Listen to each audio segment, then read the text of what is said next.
Hey, what is up, everybody? What is up? Hope you guys are doing well today. Whew, man.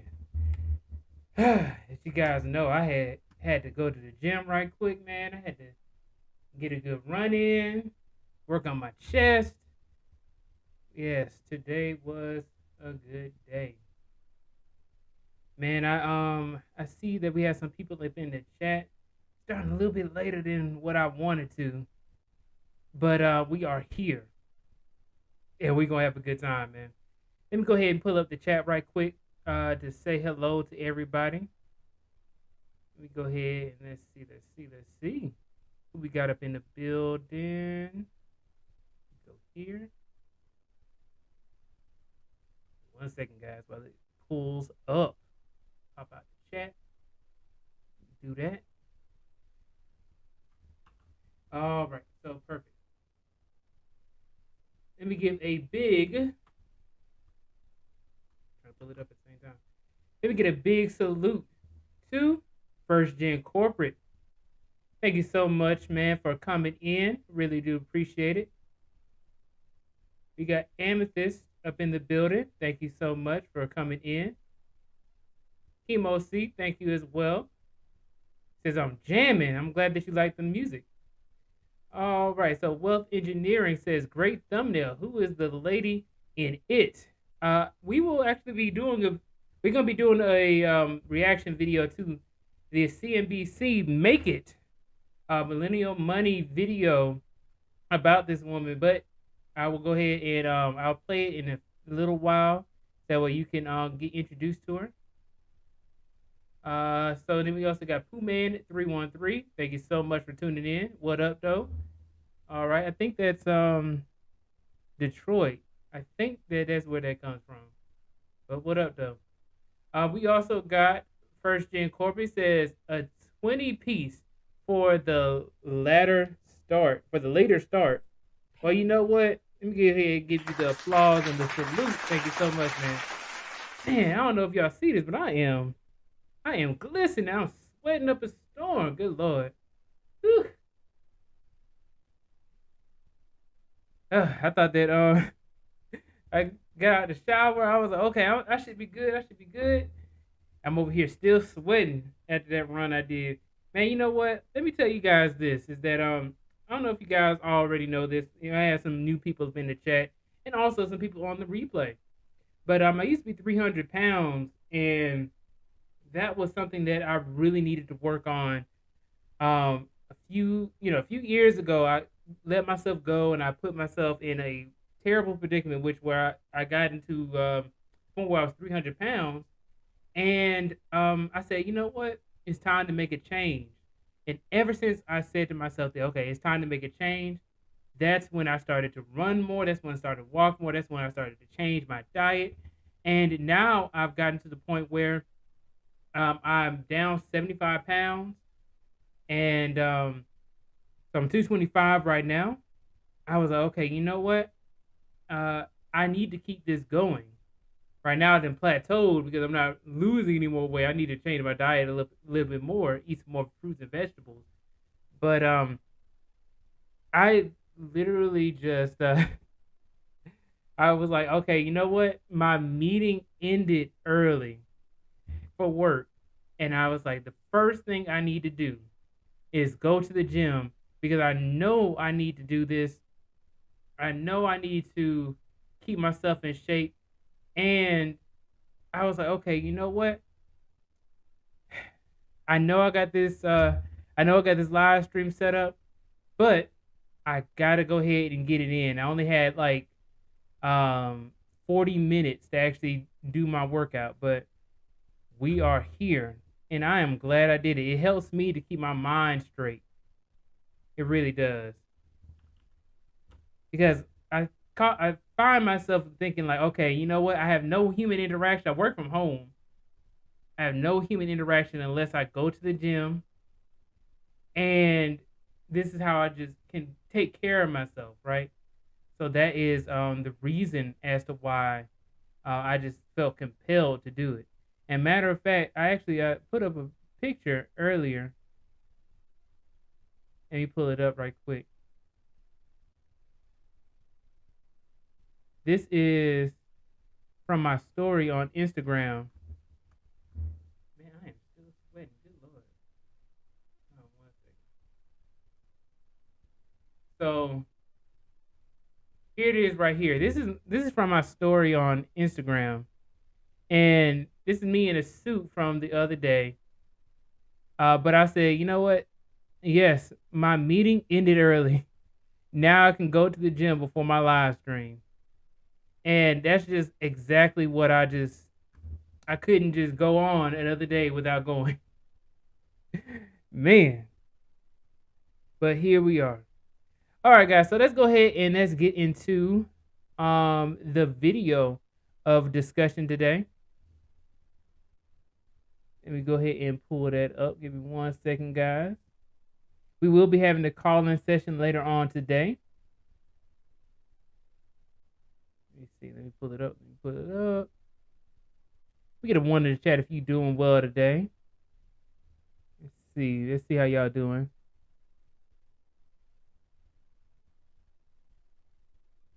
All right. Let me go ahead and put on my headphones so that way I can hear it too. Go ahead and turn on my audio. There we go. And then we're going to go ahead and play it. So the name of this video is titled "Why Millennials Are Leaving Six-Figure Tech Jobs." Okay, this is from CNBC Make It. And we're about to start. Let me go ahead and share my screen. Okay, let's see. Let me do a quick test to see if I can hear it. Okay, I can hear it. Okay, cool. So I'll go ahead and I will share the audio. Oh, but before we do it, let me give a big salute and the applause to Letty Bo. Thank you so much for your super sticker. I really do appreciate it. All right, let's go ahead and get on into it. It says why millennials are leaving six-figure tech jobs. And actually, before we do that, let me go ahead and make sure that this is clicked. There we go.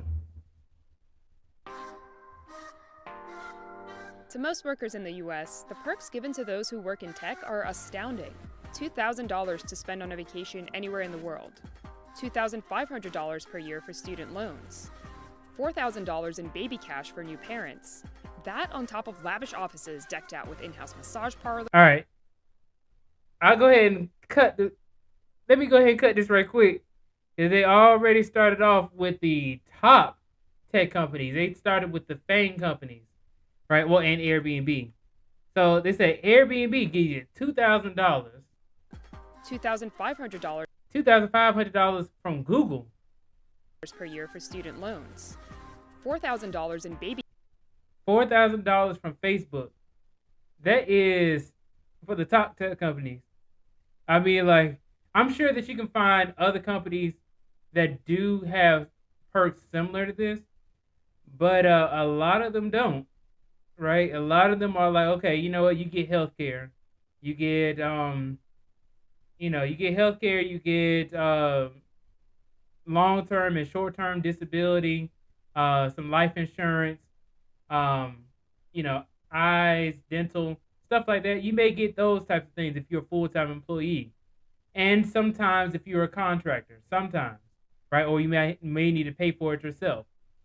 Now, if you guys don't know what a FANG company is, right? FANG company is Facebook, Amazon, I believe it is Apple, Netflix, and Google, right? So those are the FANG companies, okay? They're all in Silicon Valley. They all have a huge amount of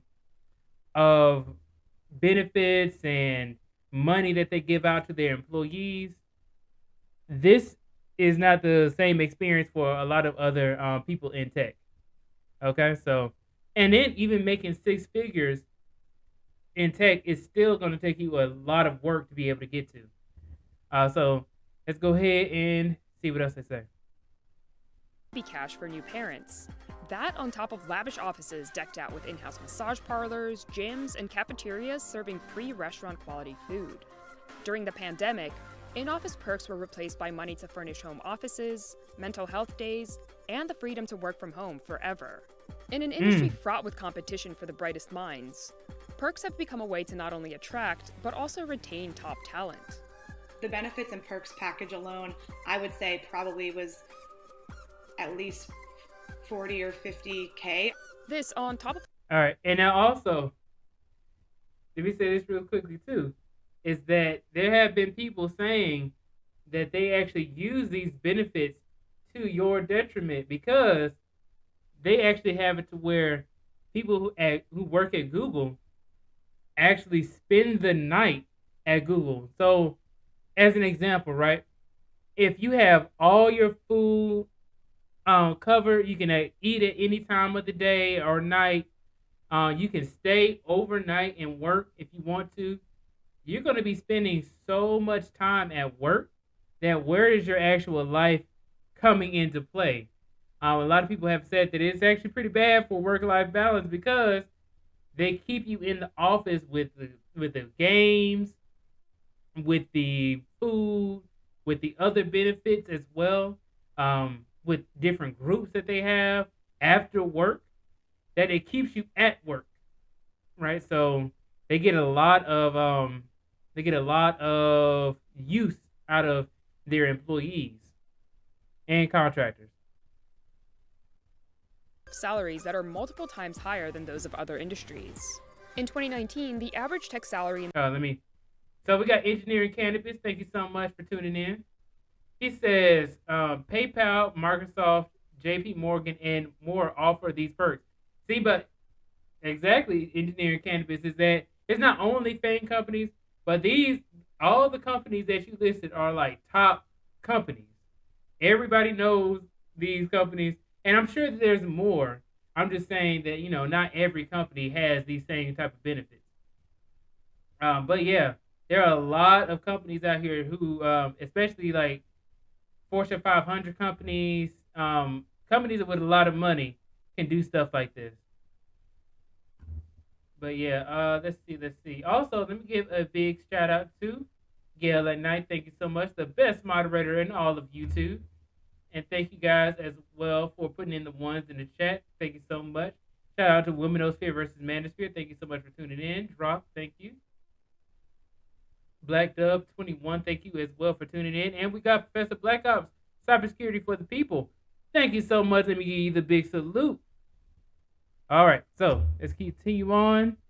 So it says 2019 average tech worker salaries. All right, so you see, there's only a few places where they actually have these six-figure salaries, right? Very expensive places. Los Angeles, San Francisco Bay Area, Seattle, I heard it's expensive as well.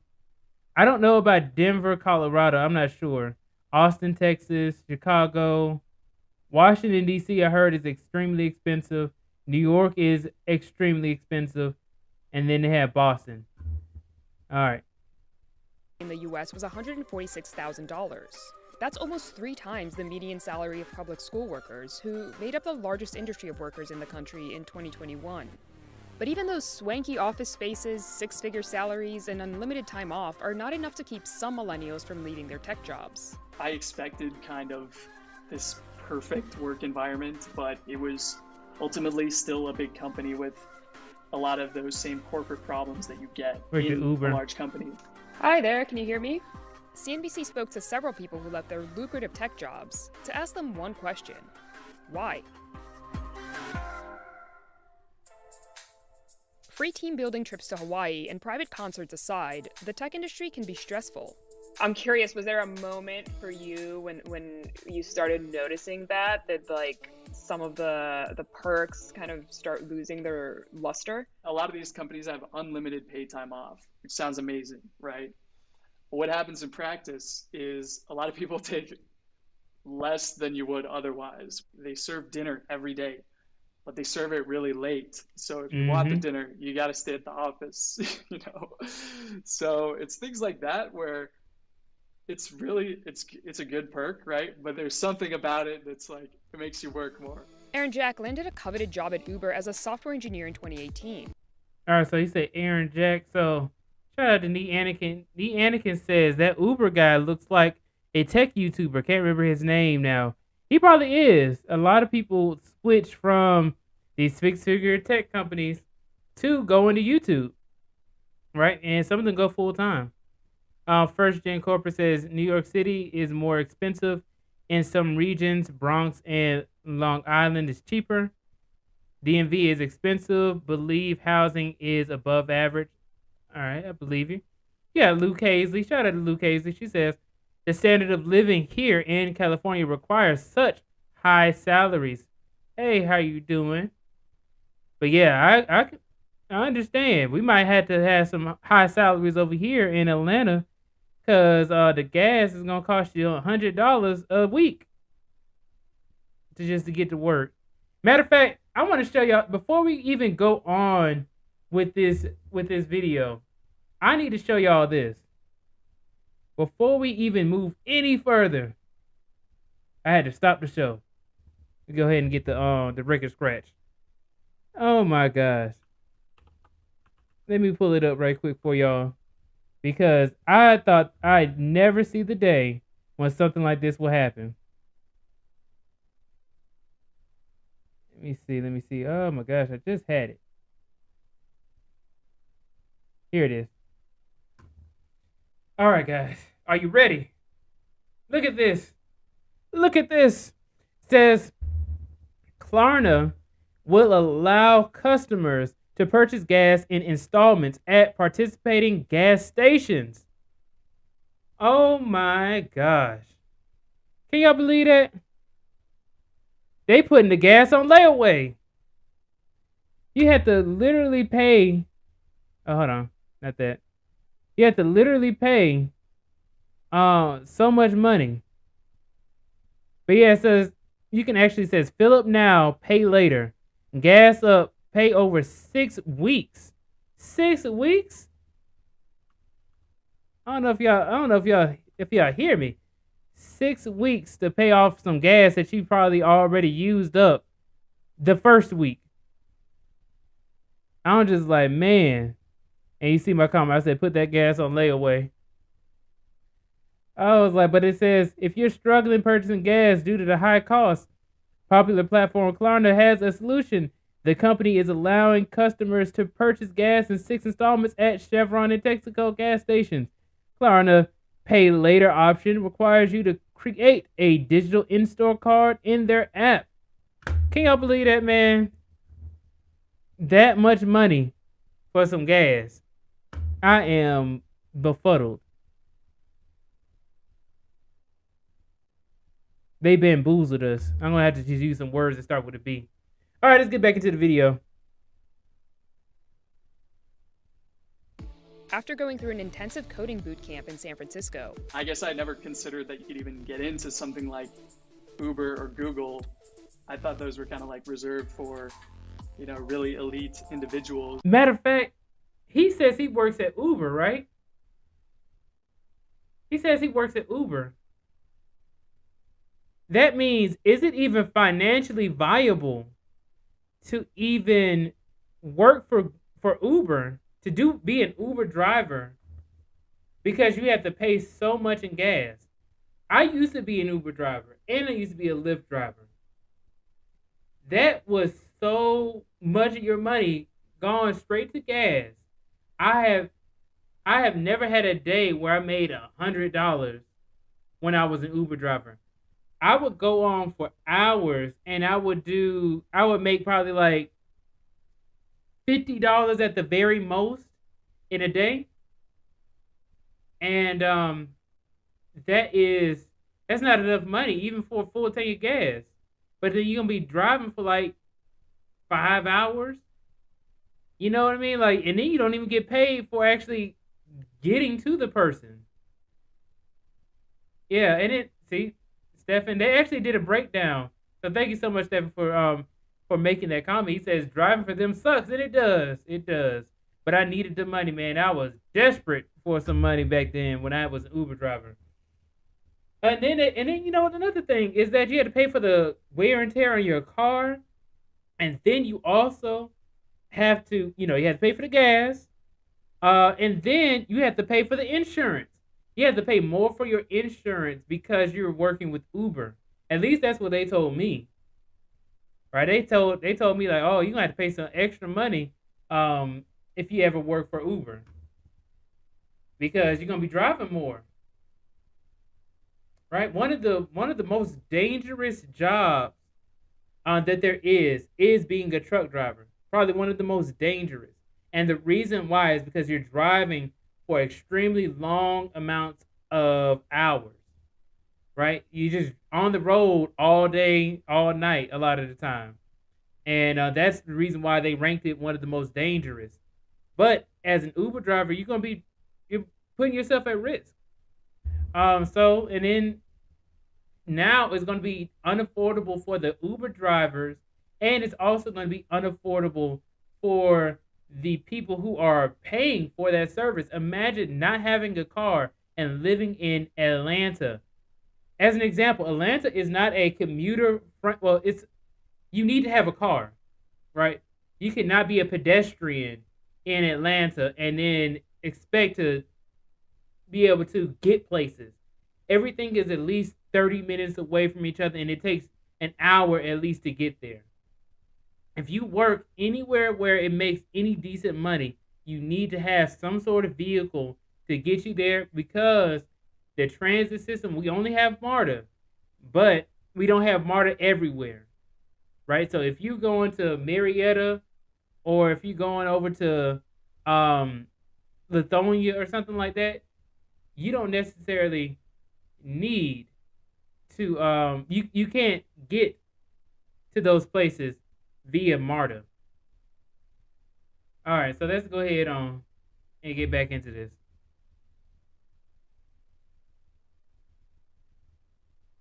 I guess I never considered that you could even get into something like Uber or Google.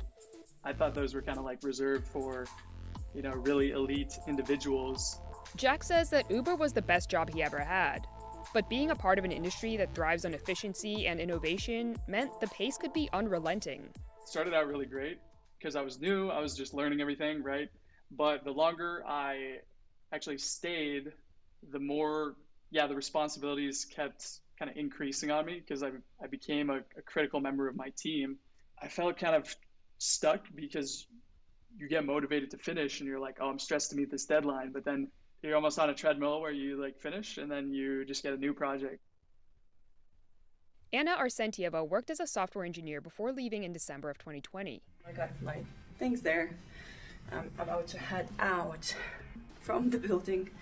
I've been here for the last 8 years. Oh, wow. I'm about to set the alarm and leave for the day. And not for the day, but actually leave this time. The company where she worked didn't Is it offer the same deuces? perks as the big tech giants, but it did offer a good work-life balance. Still, she felt a similar type of Stand up pressure. on y'all real quick. What led to the burnout? It was not the amount of hours I was putting in, but the fact that I will have a project, I will get everything I can to make it successful. As soon as that project ends, immediately a new one starts. Jack and Arsentieva are not alone. Thanks. A 2018 survey by Blind, an anonymous workplace chat app, found that over 50% of the close to 11,500 tech workers surveyed answered yes when asked if they currently suffered from job burnout. Compare that to a 2019 survey of 15,000 physicians, only 42% of who said that they felt burnt out. Yeah, burnout is a real thing. It's as a software engineer or developer of any sort, you will notice that the business will keep asking you for requirements and different requirements every single week. And things can change dramatically, especially if you have an agile environment. And with that being said, priorities change, right? So those are some things that I can actually see what happened. And even in the fact of working at Google or any of these other FANG companies or any other large company, right, that has all these benefits, they want you to make it worth it for them to give you all these benefits. So they will make you work longer hours. They'll hit you up on, a Thursday night when you out with your family. And they say, oh, you know what? We have whatever issue it is that happened, and you have to hop on it. And you have to leave your family to be able to get on the call or to be able to look into whatever issue it is. And I used to work for a DevOps team. Working for a DevOps team, you are going to be working, right? DevOps team, you will get, if you have a maintenance week, that means that you most likely will be getting a call late at night, early in the morning, and any time between those times, right? Because I remember I used to get calls at 1 o'clock in the morning, 2 o'clock in the morning, all the way up to 5 o'clock in the morning, and I still needed to get to work because I was working on a DevOps team and I needed to do maintenance, and things just so happened to break as I was asleep. So, and then you still expected to work that day. So working on a DevOps team for a lot of people, that's what you can expect because you need to work on every single portion of the software. They pay very well. Well, I ain't gonna say that. Never mind. Not all of them pay very well. But my first job was a DevOps team, and they did not pay well whatsoever. But most definitely, they had me working like it was ridiculous. All right, let's keep on going. But yeah, I can see that burnout will be a huge issue. And the pandemic only seems to have made things worse. So many of my clients found themselves working all the time, rolling out of bed in the morning, working, thinking, well, I have nowhere to go this evening, so I might as well just keep working. Waking up on a Saturday, I have nothing to do. Well, I might as well just keep going. There is this understanding, especially working from home. You're being paid well. There's all these perks. There's, stock options. We're giving you a lot. And in exchange, we're really requiring you to work those extra hours. A 2020 survey by... And you know what? I'm sorry for cutting it so often. Is that, let me tell y'all this. When I first started, right? Maybe just tell you this, is that they were not paying me that much at all, okay? Compared to other people. Like, I was making above the average salary in Atlanta, right? Or the average salary in the United States. I was making more than that. So I'm like, okay, you know what? I'm above average. I came from a place where I had no money at all. And I was so happy just to be in this predicament, be able to take care of my family better than I would have before, right? But what happened was, especially when COVID started and I started working from home, is that I took it upon myself. Nobody told me to do this. I took it upon myself to try and get work done because I had deadlines. So I would work late at night and I would work early in the morning, even before my shift would start. And you know what they would say? Is that they wouldn't even know that I would be doing all this work. But if you log your hours saying that you worked overtime, because I was a contractor, they wouldn't give it to me. They would not give me any overtime hours. So I'm working extra hard to get things done for my deadline. And I'm like, wait a second, now I don't even get any extra pay? And that's how it is sometimes. Now, this is not for all contractors. This is definitely not.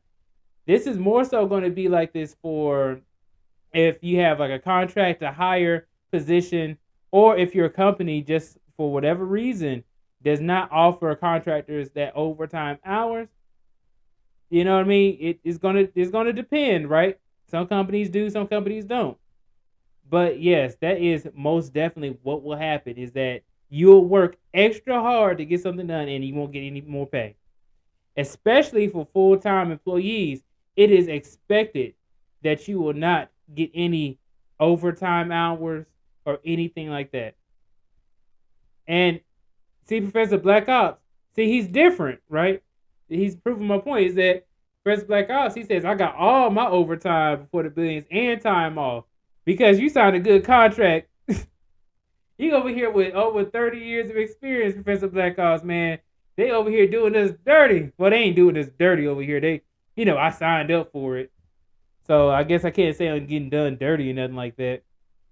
But yeah, that's the reason why you need to negotiate. You need to negotiate. You need to be able to put yourself in the best predicament for your life and for your situation. So yeah, Professor Black Ops, he signed a good contract. He gets overtime and time off and stuff like that. I ain't get anything like that. If I got time off, I ain't get paid. All right. Blind showed that 68% of tech workers felt more burnt out while working from home than while working from the office.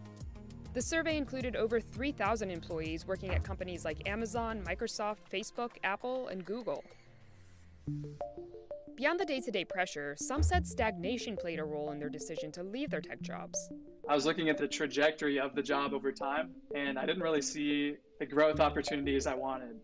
In fact, a 2020 survey of more than 4,000 tech workers found that, following salary, the opportunity to learn new skills was the second largest motivator to accept a new job offer. The same survey found that 58% of tech workers would leave their current job for another one if presented new challenges and problems to solve. Jack imagined his life 10 years into the future. You're still in the same office, have the same desk, have the same chair, same commute. So the details change, but your life is kind of the same. Arsentieva agrees that the desire to keep learning and growing played a part in her decision to leave. In 2019, at the end of the year, I was talking with my manager that I want to do something else. I want to learn something else. And It just happened that my interests were not aligned with the interests or the needs that the company had at the time. Arsentieva persevered out of a sense of loyalty. Her company had hired her with almost no experience after she immigrated to the US from Europe. But she volunteered to leave when the company downsized due to the pandemic and spent the next 6 months studying web development. All right, so with that too, it does get boring sometimes. I ain't gonna lie to you. Because after you stay at a job for a little while, let's say a year, 2 years, then everything else, you've already done it. And your skills start to dull because, hey, you're going to get, the market is going to change. The tech market changes every single year, probably even more often than every single year. So with that being said, you know what? If you aren't trying to put yourself out there to learn new things, you will get bored. Most definitely. But you did get better at your job as time goes on, right? But the only thing is that you don't get more paid that often, right? You have to wait a whole year before you can potentially get a raise.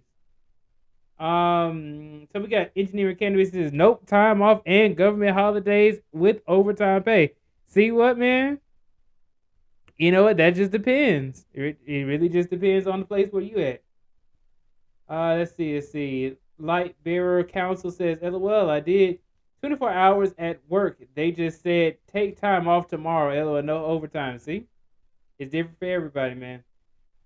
Leo Sun says, I tell my teams, if the budget is 8 hours a day, you work that. If the client needs more capacity, then they need to pay for it.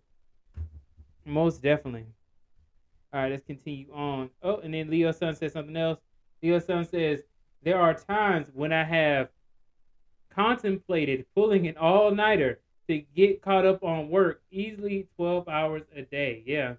And you know what, Leo Sun?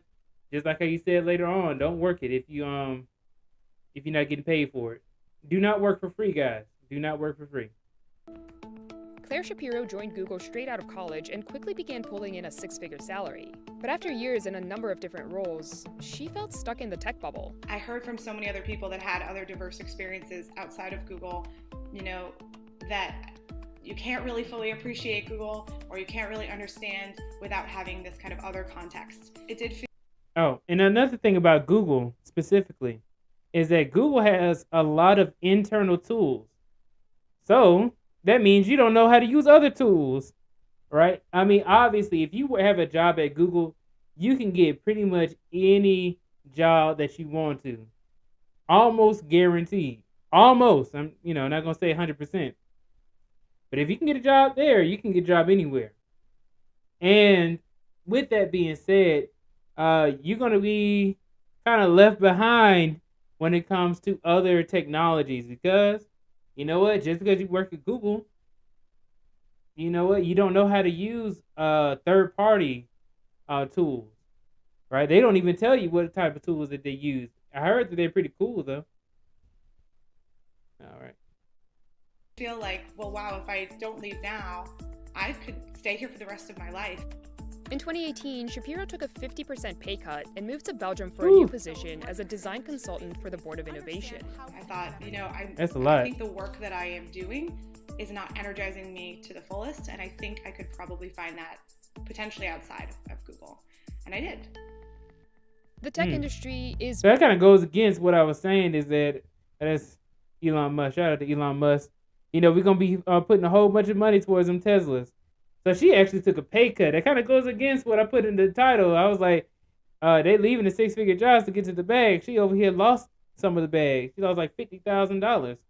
$50,000 pay cut. She must have had a lot of money saved up, or she must be married or something like that, to where her income doesn't necessarily need to be as high as it was at Google Play specifically. Built on entrepreneurs, so it's no surprise that many of those who leave their tech jobs do so to start their own endeavors. That was the case with Morgan DeBon. All right, so the people who are wondering, so shout out to Wealth Engineering. Wealth Engineering, the lady who is in the thumbnail for today, this is her. Her name is Morgan DeBon.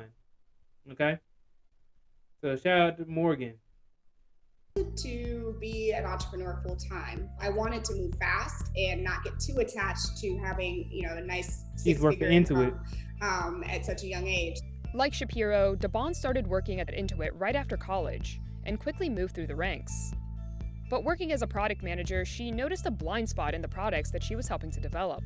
When we're looking at target users as a product manager, which was my first role, you create these user personas, right? And so you describe the person, you describe the target person, what do they look like, what do they eat, where do they shop, what problems are they solving, what technology do they use, because you really want to have empathy for the customer. And at the time, it felt like every customer's identity was all the same. It was these white people, middle class, and I'm like, wait, hold on, this can't be good, and there's clearly a disconnect here. DeBon says that she liked her job, but felt that she could make a bigger impact by founding her own company. I don't think that there's any tech company that's ever going to put the Black audience and the Black community and the Black customer base as their core demographic that they're solving for. In 2014, she launched Blavity, a media company geared towards Black millennials. Is there anything that tech could have done to keep you specifically in tech? I don't know that there's anything that could have kept me in working at a big tech company. As a young Black woman, I didn't want to fight so many fights for the rest of my life. Now. I think that I've made a lot more progress outside of a corporate entity and been able to push a lot more tech companies to be more diverse and empowered Black people to be in the technology industry and be more equipped to be able to influence these product decisions. Definitely more than I could have been as being a group director or a VP at one of these tech companies. I couldn't really hear what she said. Hold on, let me go back. I didn't want to fight so many fights for the rest of my life. I think that I've made a lot more progress outside of a corporate entity and been able to push a lot more tech companies. Yeah, so she actually got to the bag. So she's most likely making more money now with her own company than she was in Intuit as a product manager. So shout out to the product managers, and shout out to like that guy Tobias. He's a product manager. To be more diverse and empowered Black people to be in the technology industry and be more equipped to be able to influence these product decisions. Definitely. Okay, then Luke Hazley said, is the boyfriend Caucasian? Well, I mean, she has a whole business off of Black millennials. Let's see. Could have kept me in working at a big tech company as a young Black woman. All right, so y'all can decide. I think so, Luke Hazley. I don't know. I think so. He could just be light skinned though. I don't know. So, but yeah, her whole thing is that she is trying to help the black community, the millennials. So the black millennials. So I don't know. All right. Yeah, she does look biracial as well. Yeah. So yeah, I don't know, Luke Hazley. Being a group director or a VP at one of these tech companies. Jack and Shapiro have also struck out on their own. I actually spent the better part of 6 months developing my own kind of better coding bootcamp, Freemote, the freelance developer bootcamp, that solved a lot of the problems of the bootcamp I went to.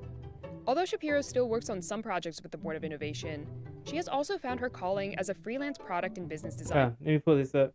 So then Engineering Cannabis says Blavity is a big and highly profitable company. She is making money. All right. Yeah, she's making a lot of money. I can already tell. And then okay. See, so guys, I just look back because Luke Hazley asked me a question. That's all, man. That's all. Doesn't really matter to me. Let's go on. Right now I'm making less than I made at Google, but that's partially by design. I really am prioritizing not as much the salary side and more of the work-life balance and having experience side of it. In an industry as competitive as tech, Once in top tech, talent always is in tech. crucial. And those who leave are doggedly pursued to return. Google does an excellent job of maintaining connection with people that leave. I had a dedicated recruiter that I could call at any time that checked in with me once a year, asked me how my job was going, asked me what I was doing. I get recruited still to come back into a big tech company, and I always just it makes me happy because I'm like, yes, keep trying to get me back into the system, but I'm busy. If you didn't have this grand vision, do you think that you would have left tech? No. I don't think that I would have left tech if I didn't have a vision or didn't have an internal purpose that was driving me. And going back is certainly tempting. For me, I don't think that I would go back unless the sort of structure and the roles that I would want to have kind of came into Google. So who knows? If Google and I meet again, I won't be mad about it. After a 6-month hiatus, Arsentieva got another tech job, this time as a software engineering manager at a company that helps match customers with car and health insurance. Do you feel like you are less burnt out from this job? Honestly, no. I want to give the best I can, so I put a lot of hours. But it's never asked of me. Actually, in reality, my manager told me I should stop working so many hours and take it easy, and because they want me for the long run, not for me to get burned out again. But stress and... All right, so she took 6 months. See, that's what tech can allow you to do, is allow you to save up your money to where you can take 6 months off. I actually know people who took 6 months off just so that way they can get good at the new Call of Duty. And its impact on mental and physical well-being isn't unique to the tech industry. A 2021 survey of 1,500 workers from different industry sectors found that 52% of the respondents are experiencing burnout. Still, the restrictions of the past year have given a lot of young tech workers the time to think. I think it's really hard to make this transition into a role where if there aren't the perks and the money is very different. But I think now people are, now that they've been away from it for a year, that it's an easier transition. For those in tech wondering if they should quit their jobs, Jack says it might be worth the risk. If you're someone in tech, then you have skills that are just intrinsically valuable. You can always get back and do it again. Instagram.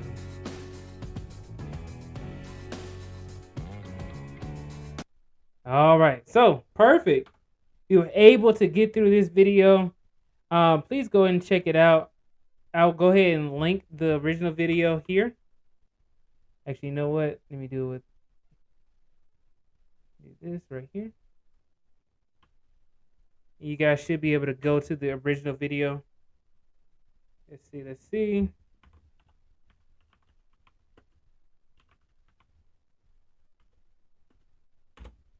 All right, so you guys should be able to click on that and then go to the video. All right, so I'm gonna go ahead and open up the call-in lines. right quick. Let me go ahead and share myself. You'll open up the call-in lines right quick. And that way I can hear what you guys have to say. If anybody wants to come up and say anything. Who knows, man? Who knows? We do virtual camera. And there we are. Do call in.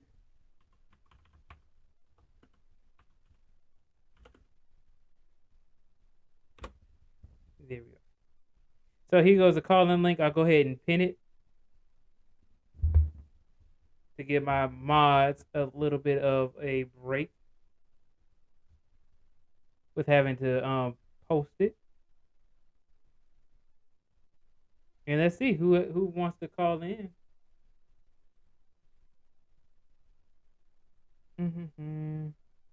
While I wait on some people to file on in, let me go ahead and see what we have in the chat.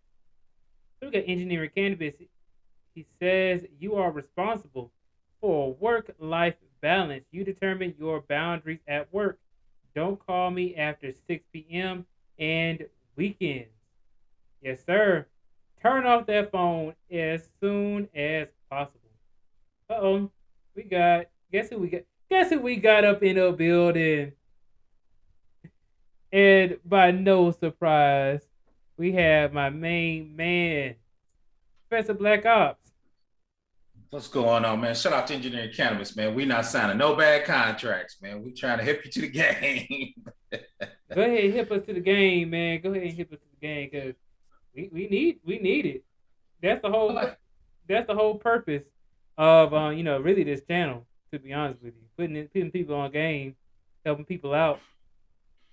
Yeah, but to be honest, my first contract wasn't good, and I'm gonna interview this guy on this channel. He had his own company. It's called a QPA in federal, meaning you can have your own company. You can build a Department of Defense directly. He looked at what I was making in labs, so he showed me the contracts. He said, "Dude, you making $40 an hour, which is cute, but your bill rate's $150. You should at least be getting half. They stealing your money." So he said, "Start your own company, and I give you $80 an hour." I'm like, bet. So he hit me the game. So I'm trying to show. It's called a clan. Different levels of positions like DevOps, senior DevOps, DBA. In the government, they got a range that they know they're going to pay for that particular resource. Until you know what that range is, you thinking you get paid, but then you go out to Google. I just work in Silicon Valley. Man, I'm like, you can smell money out there. I went back to Indiana thinking, I'm poor, man. These dudes are making it crazy. But it's a true story. Guy comes in, I'm doing some compliance work for this VC. He's trying to do a medical application. They don't know how to do security paperwork. So I'm having the guy comes in, Asian guy, cool guys, goes, I just found an apartment. It was only $4,000 a month. I go, dude, I'm going back to Indiana. I can get 25 acres and a horse for $4,000 a month. That was for a studio. I'm like, dude, y'all crazy. I ain't never moving to no damn Silicon Valley. Me neither. So yeah, the long story short is, and Tim was talking about that, is now it's a lot easier because you got Glassdoor, you got resources, so you can kind of figure out what those spots pay. When I was doing it, wasn't no way unless somebody pulled back the curtain and showed you the contract. Man, Professor Blackhawk, you know what Tam says about Glassdoor? She said that's a curse word now. Yeah, what's the other one she used? I know. What's the other one she be telling us to use, man? She be talking about Come on, you young, you supposed to remember. She be talking about, man, I gotta look it up again. Yeah. Ooh, man, cause I know it's levels.fyi. That's the one. You're right. So it's a lot easier now. You can follow that, and people post on Reddit their salaries anonymously now. So it's a lot easier to kind of get a feel for what a position pay. When I was doing it, man, you'd be like, okay, should I negotiate? Am I black? Are they gonna not hire me, man? That kind of stuff start going through your mind. But now it's a lot easier, man. The game, the game is out there. The game's been told, so you can pick it up and put it down, man. So. Yeah, man. And you know what? I wanted to ask you, what did you think about the video too? Is that millennials are leaving their jobs or their six-figure tech jobs to pursue other. let's look at that. I think that's some bullshit, man. I think that parents got money. If I told my mama, who came from Beulah, Mississippi, who was born in 1927, who actually picked cotton, that I turned out $100,000 a job, my mom gonna smack me in my damn face. Okay. Ain't no way in hell. So guys, tell my mom. Guys, put a 1 in the chat if you want us to. Hold on a second. Who in the world is this? It's a person named Patrick. Okay. Oh no. That's Citizen Lou again with another alias. Oh no, man. I don't know. Okay. Oh no, that's my man. That's Engineering Cannabis. I think you know what? Glasses. Engineering Cannabis. You want to change your name? No, that's cool. Okay, man. Yeah. I thought when I saw Engineering, I never knew that, but I never knew his real name. Go ahead, Engineering. Yeah, man. You know, some people be like, man, I don't want to see my real name out there. I'll say this. Yeah. Yeah, that's my name. I'll say this. Can you hear me? Yeah, we can hear you. Of course. No. So I'll say this. Hold on. Is there a delay? I think it's delay. Hold on. Okay. Can you hear me now? Yeah, we can hear you. Okay, I'll say one of the biggest thing I was one of the contracts. I know me and Professor Blackhouse have done. We did right now. I'm in the DMV area dealing with contracts. I'll say this: when I started, I was a newbie, so I was always like, I need to just start doing work. So I take contracts that weren't basically conducive to me. So I work 24 hours a day, sleepless nights, just doing stuff. Not 24 hours, but 9 hours a day doing stuff. I didn't care about boundaries. So that was the beginning. But as you get experience, you realize you have more control on what you needed to do. So at that point, then you determine, I'm not going to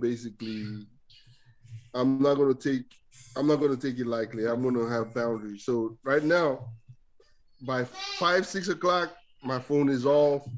No emails, no nothing. If you contact me, I'll ask. The next day, I ask you, why you contacted me? This is my family time. You dare not contact me at that point. Because I know, again, in the job market, I can go anywhere and still be relevant.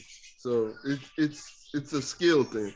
So if you know what you want, you can basically do it and scale up and then go from there. Okay. Now I wanted to ask you this then. Well, so Professor Blackhouse, I was asking you the question of what did you think about the video? Now, Engineering Canvas, let me ask you, what did you think about the video that I just played about millennials leaving their 6-figure tech jobs? The millennials leaving 6-figure tech jobs, it's possible. Again, the main thing people leave their tech jobs is either they want to do a startup or they're tired and they invested in real estate and all that. But I'll say that is like 20%. I won't call it a huge 80, 90, 20%. Say, okay, I'm going to leave because I think I have an idea. I'm going to start this business and this startup and work on it. Or I'm going to invest in real estate and get out at the end of the day. But again, most of the time, people who leave their current job, they're either looking for a higher pay or better environment to work on. Engineering Cannabis, how many of that 20% is black that you be putting in that 20%? I think you're high. How many are black, though? I'm throwing it out. How many black? 2%. Okay, 2% are black. Again, I think you're 20% high, but I know you're 2% of black. 2% black. The remaining percent are just Caucasian and Indians and all. Okay. But 2% are black. So don't be getting crazy out there. Go ahead. No, the 20% is everybody. See, 20%, I'm putting everybody in the back. But man, I still think that's high, but go ahead. But the 2% are black, but 20% everybody in the book. Facts. Yeah. But again, it's opportunity. Okay, for instance, if I have Beforethebillions is a data engineer and all that. Yes, sir. And data scientist and all that. If you have an idea, like, okay, I need to have this idea that's going to work and do this. I'm going to go try it out and see what happens. you say, okay, I leave my company, but knowing at the end of the day, you can still go back because you still are doing relevant work and still upgrading your skills and still doing all that stuff. You're still in the back of your mind saying, okay, if this fails, I can just go back and still get a salary and be all right. But again, it's people who are trained to take that risk. But again, we don't have a lot of Black people taking that risk. That Blavity girl, she's rare. Yeah, super shout out to rare. her. Yeah. So she's rare because again, if I'm doing it, but I'm not gonna do it and quit my job. I got a family, so I'm gonna be doing it on the side while I get a paycheck because I got a mortgage, I got some bills to pay. So if I'm gonna be the Blavity girl right now, I'm gonna be doing on the side after work because again. But she did it. She's the rare case. She said, "I'm gonna just leave the company and all that, and just nah." The real is you're gonna do it on the side, and when that side hustle become more than the main, then you can leave. But apart from that, no. You do it like the regular folk. You cannot. They pay you $200,000, and you're gonna leave your $200,000 because you have an unknown. Nah. You try to work with that unknown. And get that $200,000 paycheck. So this is in the article is covering the outliers. The real case scenario is I get that paycheck and at the same time I'm going to be working on my stuff on the same time. So that is the reality. The article is called they cover outliers right now. So that's the problem. Let me chime in a little bit on that B2B. Okay. When I was 30, I started my own company. I started a consulting company. I actually took a kind of pay cut and I started and it failed. So I lost about $100,000, man, over a year and a half where I could have been working for myself. I tried to start a company. So everybody just always highlight the people that make it. There's a ton of people starting companies. If you look at the BLS stats, 98% of new companies fail. So you got to understand, like engineering cannabis, do it on the side, or you just got to be real committed and go after it. I'm not telling you not to. You just need to understand what your odds is and the best way to accomplish it. And especially if you have a family, you're not going to. I was living at home with my mom. Yeah, you got a family. You're not going to be looking at your kids and wife saying, "Look, what we're gonna be doing for the next month is peanut butter and jelly." And I'm going to work on my dream. I'm like, no, that's not realistic. Right. Realistically, you're going to work on your dream after office hours, after the paycheck come in. Because again, the paycheck also gives you that not only comfortability, but also gives you that confidence in saying, okay, my family's taken care of right now. So I can now focus on all this at the same time. And especially if most startups, most realistic startups, focuses on what you do on your day job. So again, if you're a data scientist or you're machine learning, you take your skills from that and say, okay, what do I need to do on my side hustle? Do I need to go into the insurance industry with my machine learning? So you're just taking what you do on your day job and putting it into your side hustle. And then again, you're improving your skills at the same time. And again, you're not lacking in terms of a paycheck. You are still having that $200,000 paycheck, and still, again, nobody's saying the realistic part. Are you really going to give up a $200,000 paycheck with a family and say you want to pursue your dreams of opening a bar or something like that? No. So exactly. The realistic is I'm going to continue collecting my paycheck at $200,000 and continually work on my dream on the side. So again, these articles just deal with the outliers. And if you look at most of them, they don't have children, they don't have families. So again, these are outliers. Mm-hmm. The real people, they do it on the side, and at the end of the day, they work on that side till it becomes profitable where they either sell the company or basically work for it full time. So again, most articles right now, I believe in, are just focusing on outliers. We need to see articles that really focuses on what happens with the real individuals who are doing this. Yeah, most definitely, man. Because, it just frees you up financially to not have, all that responsibility on you. I know this lady, she has a not necessarily like a family, but she has a boyfriend. Oh hell, she gonna get rid of him next week, man. But there's a difference between a boyfriend and two kids. No, I'm saying, he start talking crazy. She gonna cut his ass tomorrow. Man. You don't need to come home if the boyfriend said I'm hungry. Okay, go get you a pizza. You'll be all right. Yeah. But if you got two kids and say I'm hungry, you got to go cook up a meal.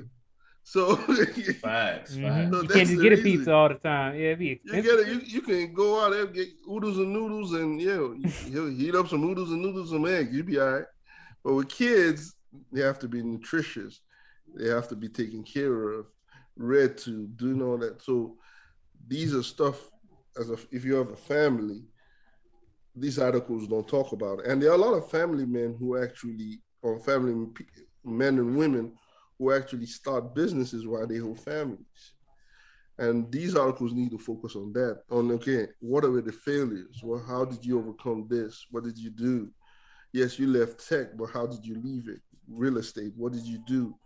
So if they can focus on that rather than the outliers, that would be more beneficial and showing why people will actually leave tech and actually showing just, okay, she left tech, but she had money when she left tech. She was single when she just had a boyfriend when she left tech. Fine.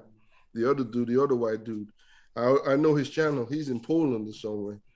He's single. He's in Poland, and he left tech just to start up his own startup. I know because I follow some of their channels. So these are outliers. So the real needs to be shown rather than, again, these people. Facts. Sure. Yeah. And I'm just laughing because he got Fawcett Media in the chat. He says, what did Morgan do? And then he says, I follow her on IG. Okay. Go ahead and drop her IG real quick.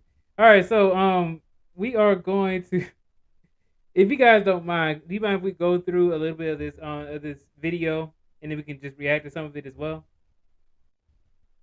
All right. Perfect. So let's see. All right, and I want you to, because I know Professor Blackhouse, you were saying you were calling cap on it, and same thing for engineering cannabis, and yeah, it does not make much sense for somebody who has responsibilities like this. And actually, you know what? Before we start, it really reminds me about Black Heights, right? I remember he was saying that he travels for his job, and he has a family with kids, and with that, I can't see myself leaving my wife and kids or anything like that for any extended period of time, unless I was just like my dad's age, right? My dad, all the kids are grown, not living in the house. He just he married, you know what I mean? So yeah, but on Black Heights, I mean, just speaking for him, he was making $400. His wife don't need to work. She might want him to make so she doesn't have to work and she can stay at home with the kids 100% of the time. I mean, right? Because there's a level to that, right? So I mean that's a family decision. But I mean, if you making $4 and your wife can stay home with the kids, you got the kids in private school. They got it all laid out. It's not like he was traveling and making 50 now. Oh yeah, that's the difference. Again, Black Eyes, he's my guy.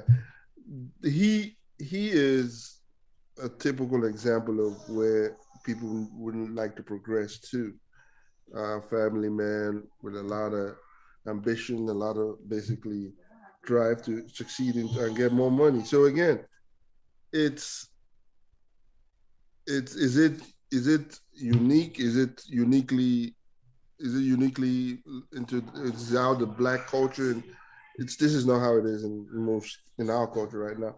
So tech, he always preaches that tech is a way to go through this, and he's right. He does it in tech sales. So he found his niche and found a way to build it, and that's what everybody needs to do in the tech area: find that niche and build into it. So yeah, he's a good role model himself. Yes, most definitely. And you know what? And then we'll see this too, is that the majority of the people even in this video are not black as well. Facts. I Right. could have told you that without going through the video. Go ahead. Yeah, I'm just saying, like, you know, I just wanted to make that point, is that you really don't see it. And then even for the owners of these companies, they're not black as well. Facts. Especially in Silicon Valley. It's a different beast in Silicon Valley, man. I always reference, look at they call them PayPal Mafia. That's basically these individuals that came from PayPal, and now they own most of the businesses in Silicon Valley. Yeah, so like Elon Musk, and basically all that PayPal Peter Mafia, Thiel, all that YouTube founders, all that. Mm-hmm. These again, they were. If you look at it, I didn't see any black person in there. I saw a lot of white and Indians, but no one black person in there. The question is, in a group, I think there were 30 people. There were 30. Mm-hmm. No black person. That's a problem. Guess who we got up coming up, Professor Blackhouse? This one we got? Tam. No. Too late now. It is Mr. Awesome. Nope. You only get one. But we got Lou coming up in the building. Oh, I should have known. I seen Lou. Shout out to Lou, man. Yeah, shout out to Citizen Lou. He's coming up now. Lou gonna be making 400 pretty soon, man. Lou gonna be making about 400. I need to get up there. You know what? Is that I need to stop procrastinating and get not monetized. I need to stop procrastinating and get certified. Because in what? In GCP, professional data engineer. Because I one of my coworkers just got certified, and I was like, dang, we were trying to get certified around the same time. They didn't already pass me up. I need to go ahead and get on my grind. So, is there a certification for data engineer? Yes, sir. Yeah. In GCP? Because again, the data science, I haven't seen a lot of certification in data science. But and when I go to interviews, they rarely ask me about certification. They bombard me with a lot of data science questions and all that statistics. But I never get anything about a certification. And I try looking for, but I only see a few, but they're not really reputable itself. Yeah, there's not a lot of certifications for data engineers. I actually can go through it real quick before we get into the video.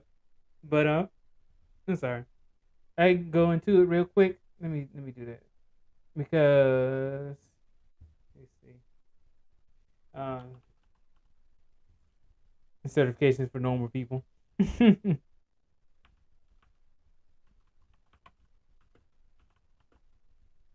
Data engineers. Before we get into this video, the top 8 certifications, data engineer certifications. So these are the certifications here. So it says AWS does the certified data analytics. So it's not necessarily going to be titled data engineer, but you can use it. And also, let me give a hey to the Miss Creative, CKC Entertainment. Black Dove 21 had me crying laughing earlier. Greg O, let me give you the salute. Thank you so much for tuning in. Yes. So let's go ahead on.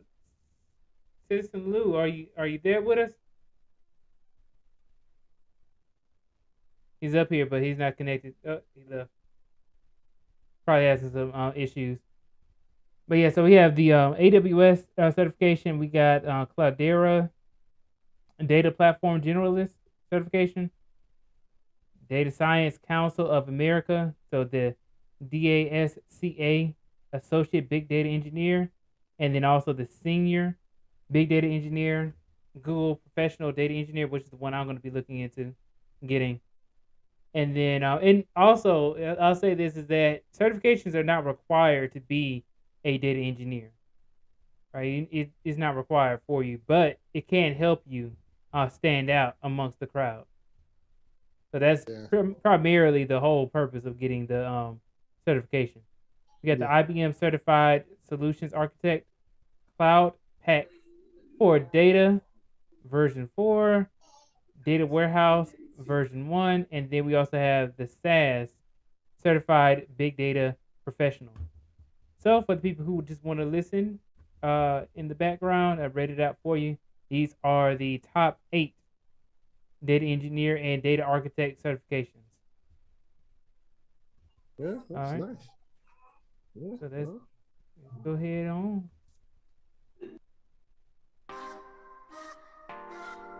To most workers in the US, the perks given to those who work in tech are astounding. Wait a second, you saw that dude's hair?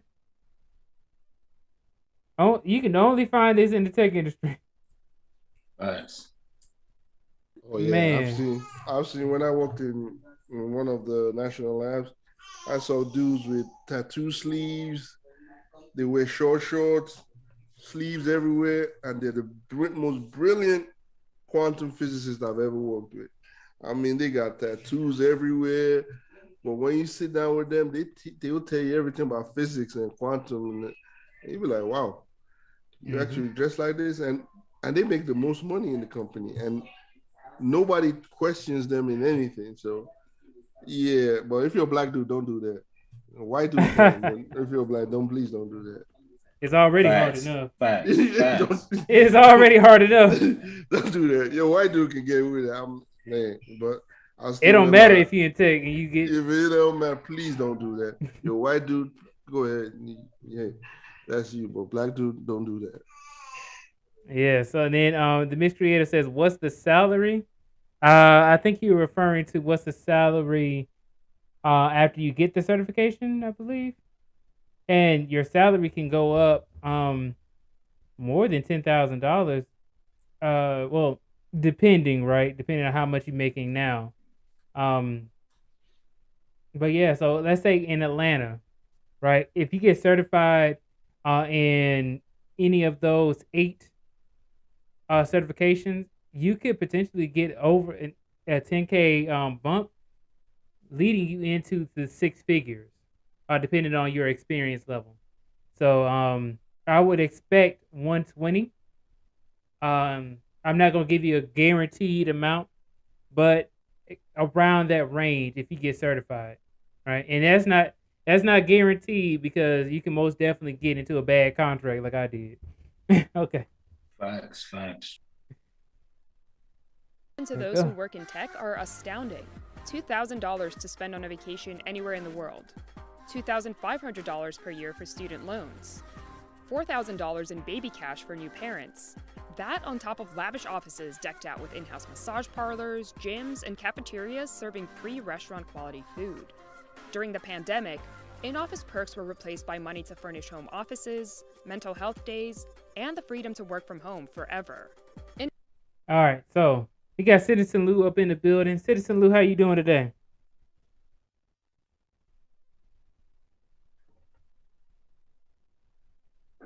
Hey, my bad. I was muted. What's going on before the billions? What's up, everybody? Not much, man. Glad to have you up here. Man, Yes, this time I know it's you. I was like, the last time it was just taking too long to hear anything. I was like, I got scared. I ain't trying to get the beef. Nah, I'm here. It's big bad. My bad. Facts. But and then also the Miss Creator says, "What's the data engineer salary starting out? $20 an hour? No, that is most definitely not. That's way too low." She said, what she said, 20? She said $20 an hour. $20 an hour. Nah, That's way too low, the Miss Creator. maybe you need to block. You need to block Miss Creator. Just block her. Just block her. Maybe if you in Alabama or something like that, Florida or something, but no. Even in you're Florida, you're gonna be making 35. You know what I mean? Like at least in Atlanta. In Atlanta, starting off, it was 35. 35, 36. As a data engineer now? Yes, sir. That's how much it was, man. That's how much I made when I first started. B2B signed a bad contract again. You signed a bad contract. Come on, B2B. You got to get to Black Heights, man. Because as a data engineer or even a data scientist, before even when you start off, you probably start off with like 45, 50. Man, look here. Where you at again? I might need to move. as you go up, I've seen right even 100, 150 an hour. Yeah. Not starting off. I didn't say starting off. 100, 150 an hour is possible. $200. Starting off? That's definitely feasible. Not starting off, no. With experience. Like for data science, with like 5-6 years experience, you can get 100, 150, 200 an hour. Ooh, man. I mean, I'm almost there. Hold on now. Let me get one more year. Can we just fast forward a little bit to next year right quick so I get that 150? Again, it depends. I don't know if but again, with a lot of remote roles, it's possible. It's really feasible. It's up to you. Again, there isn't a lot of data science and data engineers at all. Yeah. It's limited. I get calls every day and I tell them I don't want, I'm tired, no. And they offer you a huge amount of money and they tell you this and this. But again, it's based on experience. And I have 10, 11, I'm coming, in my perspective, I have a lot of bias in it because again, I have 11 years of experience and have a master's degree. So that alone is a bias. And so, but again, that 150, 200, 250 an hour, it's normal with that kind of experience. And again, if you're going with exclusive places like the data science, machine learning engineer, AI, dealing with satellites and all that. And again, I work for the government and all the other stuff. So it's normal. All right. So, and then also we got that guy Tobias up in the building. We were just talking about product managers. And I was bringing up that guy Tobias. Like, let me go ahead and give him a shout out. And then also the mixed creator comes back. She says, "No, I am not being funny." So I had to work on my infliction. She says, "These companies be low balling for real." And that's true. They do. They do low ball. I mean, like, even when Engineering Cannabis talking about some $45, I was like, God dang. The low ball is you that determine the low ball because I was recently offered a company called me up and said, hey, recently in Florida, they said, hey, we're willing to pay you $180,000 and $40,000 bonus. I'm like, I don't want it. I'm good. He said, okay, what do you want? Because we really need you in this area right now. What do you really want? What will make you move from where you are to where? I said, there's nothing that's going to make me move right now. So again, these opportunities are there and they pay really well. It's just how you basically market yourself. Again, this is Florida and you know, the state taxes, they don't even have state taxes that much. So this is real stuff in terms of how much they pay. Again, depends on what you're doing. As a data scientist, as a senior data scientist, they say, hey, we'll give you $40,000 bonus, sign it and you're ready to go. And I couldn't, because again, I couldn't move where I'm from. Then because they really don't have that kind of people. And I work for a government where roles are like for one role, you might have maybe two people fighting for one role, or even one person fighting for that role. Because again, it's kind of really exclusive based on security clearance and all that. So again, it just depends. Mm-hmm. We got that guy Tobias up in the building. Tobias, how you doing today? What's going on? I'm not cammed up right now. I'm just on my phone. So, the audio quality and all that great, but life is good. Salute to you, gentlemen. Yeah. You know what, Tobias, you be saying something. He's like, life is lovely or something like that you be saying. It's amazing. It's amazing, yes. It is. I want other brothers to get, I want other brothers to make sure their lives are amazing or their lives are amazing. And, it just comes from us putting in that work to getting where we really want to be. What outcome are we looking for? Yes, sir. I understand. You got the Miss Creator again. I'm sorry. Let me say this real quick. Miss Creator says, listen, when you don't have a job and don't have all those expensive degrees, those offers are not realistic for the average person. Why do you think it's expensive degrees? again, I got those degrees for free. I went at these scholarships and they gave it for free. I don't even have one student loan. All those, my master's was even paid by a company. I don't have one student loan. A company paid for my master's and bachelor's. I got scholarships. So again, degrees, the expensive degrees is up to you. There are a lot of scholarships out there, and if you want a master's, there are a lot of companies that will pay off your master's. If I wanted a PhD, I had a company that was willing to go give me a PhD for 4 years for free. And I only had to spend a year in the company. Again, it's a national lab. So again, it's up to you. There are resources to get it. It doesn't have to be expensive to you. There are a lot of resources out there to get these degrees for free without getting 1 cent of a student loan in it. You just have to utilize it. And I really resonate with that too, is that there are a lot of scholarships, even for just being Black or being tall. I remember actually another thing is that, like, I actually had one of my friends a few years ago, he passed, and they actually created a scholarship in his name. And that right there was probably like one of the ways that I'm like, okay, you know what? Even after something like that can happen, you have people out here trying to still give back. So there are a lot of scholarships out here for a lot of people to be able to make it in life. And I had the option. To either go to a predominantly white school or HBCU. I chose the HBCU because, again, the scholarships were so much, but it was free.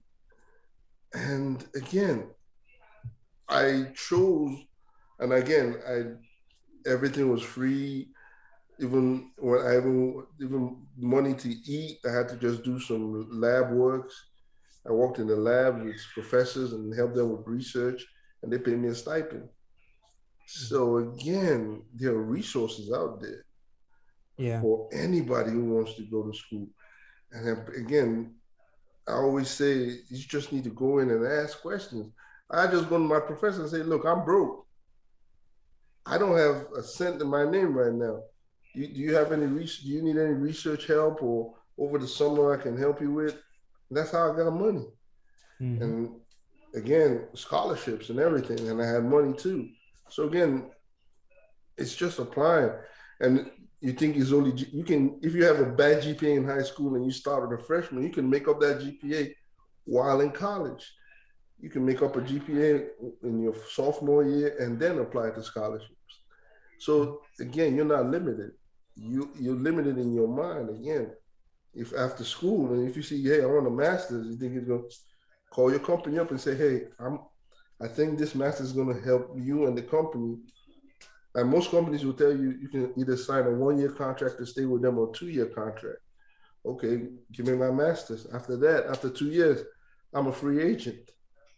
And then we got Tam. We got Tam in the building. She says, "Get the degree in cert if you're going electrical, mechanical, or computer engineering." And Miss Creative says, "Listen, there are a lot of people that are in debt. My classmates. Scholarships are there, but degrees are expensive." And then Tam comes in with the 3-pointer. She then comes in coming down. And she says, go to a community college. That is fact that it's cheaper. It's cheaper. Man, it's cheap. That's the blueprint. Yeah. That's what I teach at a community college. That's the blueprint. Shout out to Miss Creative. Your classmates made bad decisions. That's why they're in debt. Right. I went with brothers that took out debt just to step. Right. So I think we need to be very intentional of what we do. Yeah, because like Tim says, once you go to community college, get all those BS, your sociology, psychology, then you can go to PWI, because when I was in school, computer science was only 42 credits, but I had to have 130. So, right? So I didn't 130, 132. Yeah, engineering, 132. Yeah. So I had to take 90 hours of shit I didn't need in life. I needed 40 hours. That's true. That 40 hours should have been done at a PWI. Why am I staying on campus just to be cute and step and wear the first Coogee sweater in Indiana? I was so fresh back there. But I think we need to be more attention because school is much more expensive. So we got to be much more intentional. Yeah. Yeah. And then I it's wasn't created fresh in college at all. and, I was always clowning in college. I right was now. with South Pole. I was South Pole throughout college. I was clown throughout college.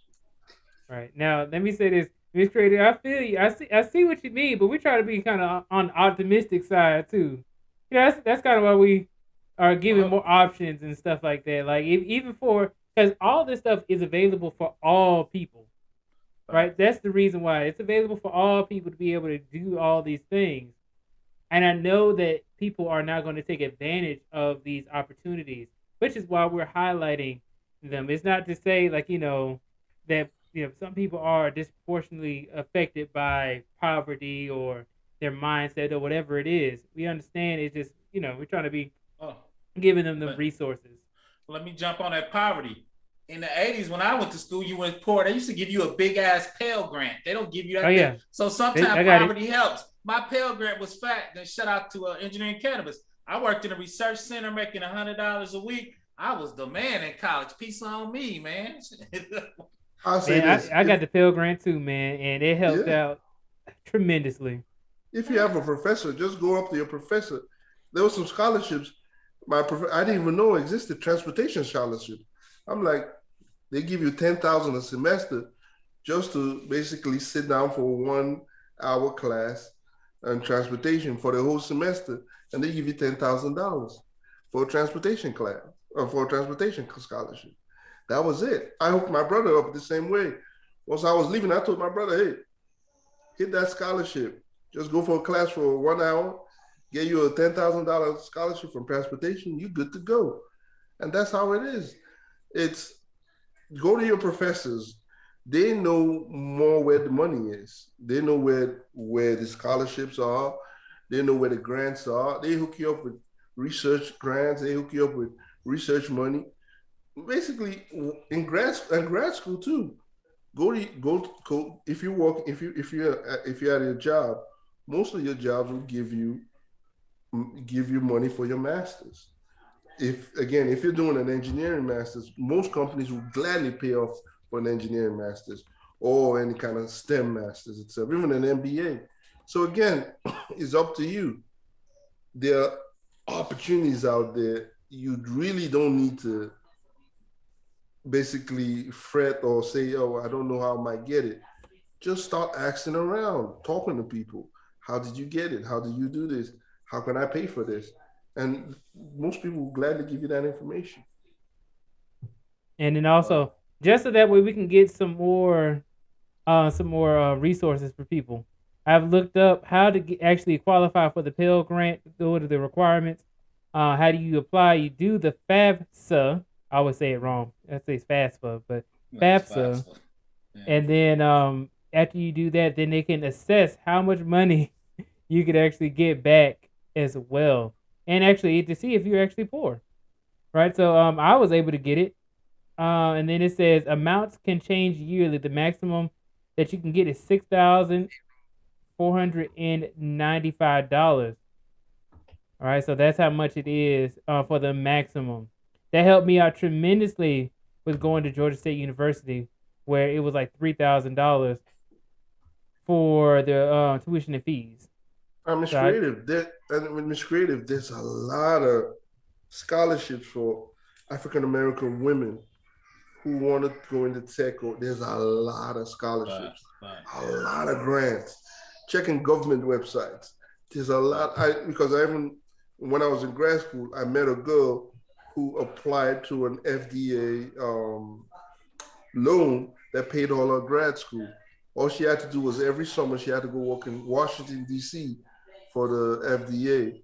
Then they pay her grad school and they give her a stipend. Every summer she just takes off and go to D.C. Paid internship in D.C. They give her an apartment. Then she comes back to school. They already paid her tuition, scholarships. So again, there's numerous ways to do it. It just depends on what you want to do and where you want to locate it. And so please don't limit yourself. There's a lot of money. That's why I'm always surprised when people say, I got all these student loans. I said, did you look at scholarships and grants? And yeah, I had to. What they told me, scholarships are ships. You know what I mean? So I went to the Navy. So that's what I had to do. That's why, no. If I was going to college, I'll make sure I'm not trying to come out with any student loans because the horror story was too much. So I basically went on every grant. It takes time. You just have to sit down and fill out forms. That's the only thing. It's time, and maybe your GPA. But sitting down, filling out forms, and you might be able to fill out 50 or 200 forms. But what's that to get a free education? So again, you know what is that? Hold on 1 second, Citizen Lou, because I wanted to say this real quick. Is that I just looked at the top scholarship just for Black people. I put in the link to the chat for my Black folks, for my African Americans. We have this scholarship called the 100 Black Men of Prince George's County Incorporated Scholarship. Ends on March 30th of this year. And then it says all of this, but what I'm tuning into is that scholarships will be awarded exclusively to STEM majors, trying to get more people into STEM, right? Science, technology, engineering, and math, with a preference for students pursuing degrees in computer science related fields. High school students must have a 2.75 GPA. That is extremely easy. That's a very low GPA to have. Don't be elitist, B2B. Just say the GPA. Don't be like that, B2B. That's super low. Damn. Don't be like that. Don't be elitist, B2B. Just say the GPA, man. All right, look. I mean, if you going on a 4 point, they elitist, ain't it? Professor Black. B2B just crapping on them. Just upload 275. This is low. I was like, oh wow, they hit my heart. B2B just crapping on the audience. 275. Go ahead, B2B. Right now, look, this is high school. It'd be different if it was college for 275. I feel you on that. It is high school. I mean, like, that's high school. High school, all you got to do is do your work, and then at least take the test. You know what I mean? Like, and then you'd be able to get that 275. Show up to class. He can show up to class, man. You get that extra grade for just being in attendance. Yeah, just show up. Do your extra credit. So again, it's just this scholarship, $5,000. So if you look at other scholarships, you can actually pay for your whole college if you maintain a good GPA throughout the college years. Exactly. And again, I know it's difficult, but is it worth it at the end? I'll tell you right now, it is. It is. It is. Don't chase the girls, chase the paper. Fact. True. Hold on, let me give you the applause on that one. Hold on. Right. They don't chase girls, go to the business building. The business building got the best girls. There ain't no girls in the STEM building. No, go to the business building. The business building got all the girls. Marketing majors. Yep. Exactly. Marketing, communications. Believe I know. Psychology. That's where all the baddies at. Psychology build. Psychology. Boy. You stay in STEM, you're gonna be crying. I'm 53. I can't be talking about baddies, Lou. That's past my time, man. That's past my time. There ain't no bad 53-year-old women. Yeah, it is. You gonna say that? There's like 6 of them. On Instagram, they be talking about your grandmama gonna take your granddaddy and be on Instagram. Okay, Miss Creative gives me more. Quick question, because I gotta say this real quick. Miss Creative says, BTB, I am a middle-aged lady with big responsibilities. I gotta move smart in regards to college. I completely understand. I would even ask if your current job does reimbursements, right, for college. They may be able to help tuition reimbursements. And then you don't need to go to campus. You can do online again. Yeah, everything is remote now too. You can do online. Yeah, that remote life. Because my wife did online and she got a master's recently, so you can Congratulations. do online. Yeah, she got a job too. So good job. So again, you can do online and get a master's in IT and health or something. Just That's why I'm also always adamant about it. The opportunities are endless. It's just you just need to pick the right one for you. Again, me and my wife have 2 kids, and again, she has the support system of everybody. But again, it's possible. We got Emerged up in the building. She says, there most certainly is some over 50 baddies, sirs. Shout out to her. Shout out to the 50-plus-year-old baddies up in the building. All right, so I know Tobias. I think you were going to say something. Yeah, no. Like when it comes to salaries, I'll tell anybody. Apply for jobs right in like the San Francisco Bay Area because almost every company now is still fully remote. There's a couple of companies saying, hey, we want you to do hybrid roles or actually come into the office. But for the most part, you will collect a Bay Area salary, right? Like I do, and not live in the Bay Area. So if you live in Atlanta and you collecting a Bay Area salary, you making 170, I'm pretty sure you're gonna be winning. Hey Tobias, I had a question about that. I heard they were don't they give was it location compensation? It's like I don't know how to describe it properly, but like if you were in, let's say, Las Vegas and you hire, they'll like the salary you'll see won't be the same because it's not San Francisco because it's the cost of living thing. It's still a job, right? But it won't be maybe 150, 170 because you're not, you know what I'm saying? Because you're not in Mountain View, you're not in Silicon Valley. You don't actually have to tell them, right, where you live. Like, oh, hey, where are you planning on working from? Oh, you can just say, you know what, you're planning on working. I'll be in California, right? And you don't actually have. You can say, I have a residence here, but where's my bank located? Right? Honestly, when you get taxed, yeah, you don't actually have to tell them. Oh, you're living in Florida, but they're in San Francisco, and they're talking about, well, we would typically pay 150 or whatever, X amount of dollars. We're going to offer you something lower because, you aren't where we are.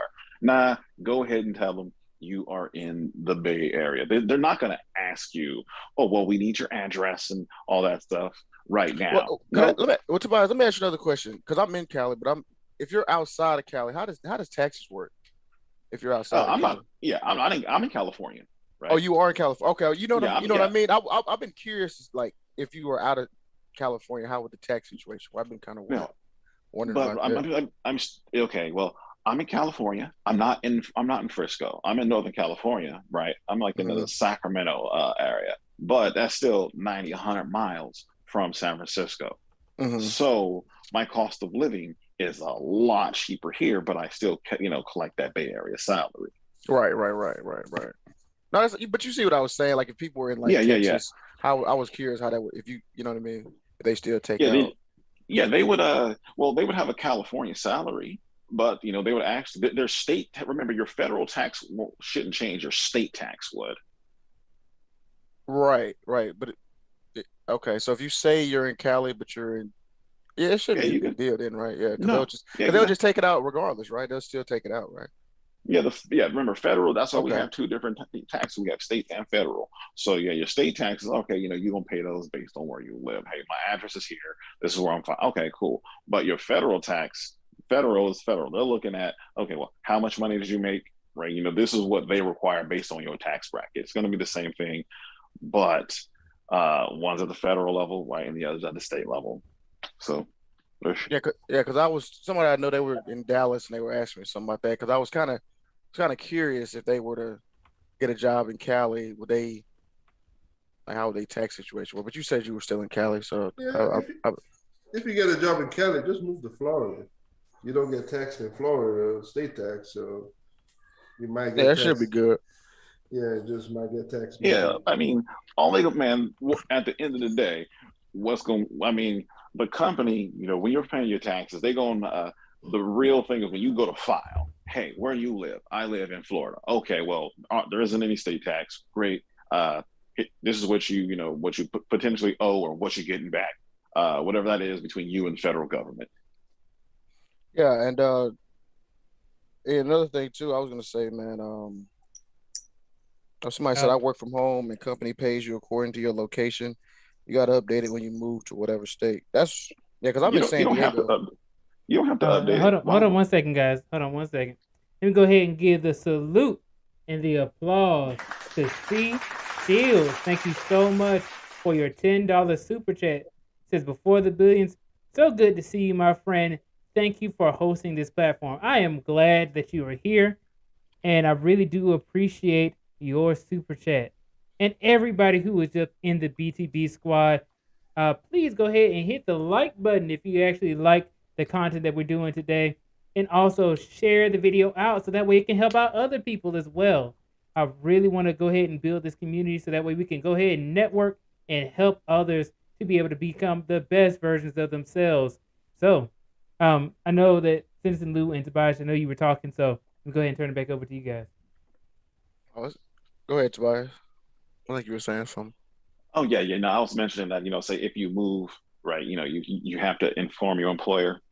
Why would you? Why? What's the benefit in telling them? Honestly, how does that benefit you? It really doesn't. Actually, no, I'm more on your side. Because I'm in Cali too, and but I was just curious. And I'm with you on that. I actually, to be honest about it, I was going to say this too. I was going to say, there's like this movement going on of people working like 2 remote jobs. So if you kind of got like the system down in your job, where you kind of got it, you're pretty good at it. You know the ins and outs. You got a routine.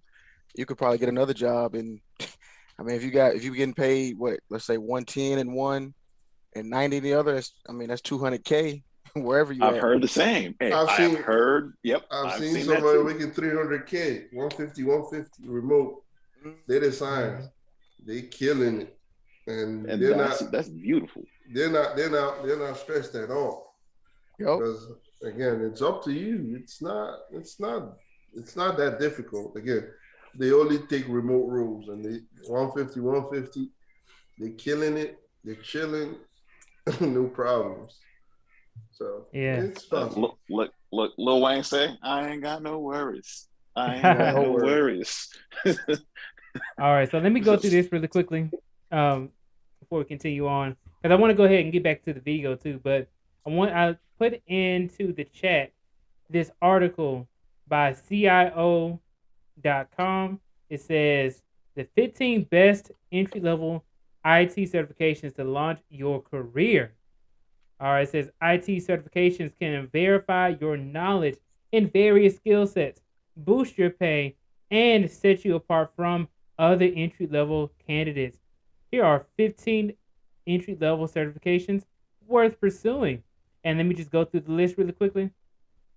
And then it says, number 1, it says Apple Certified Support Professional, the ACSP, AWS Certified Cloud Practitioner, Certified Scrum Master. See, if you understand Jira and other project tracking tools like Jira, you can go ahead and get this certification as well to help you out, standing out from the crowd.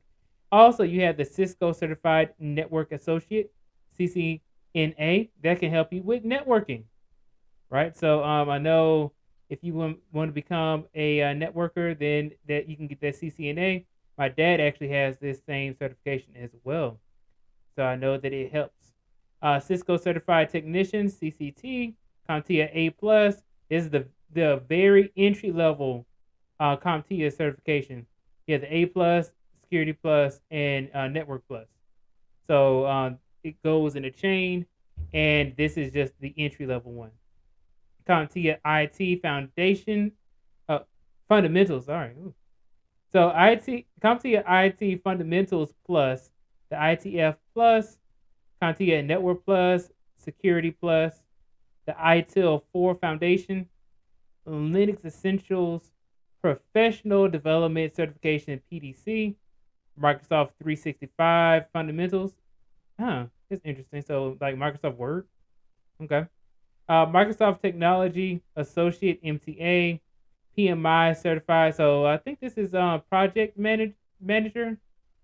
So PMI Certified Associate in Project Management, CAPM. And then you also have Systems Security Certified Practitioner.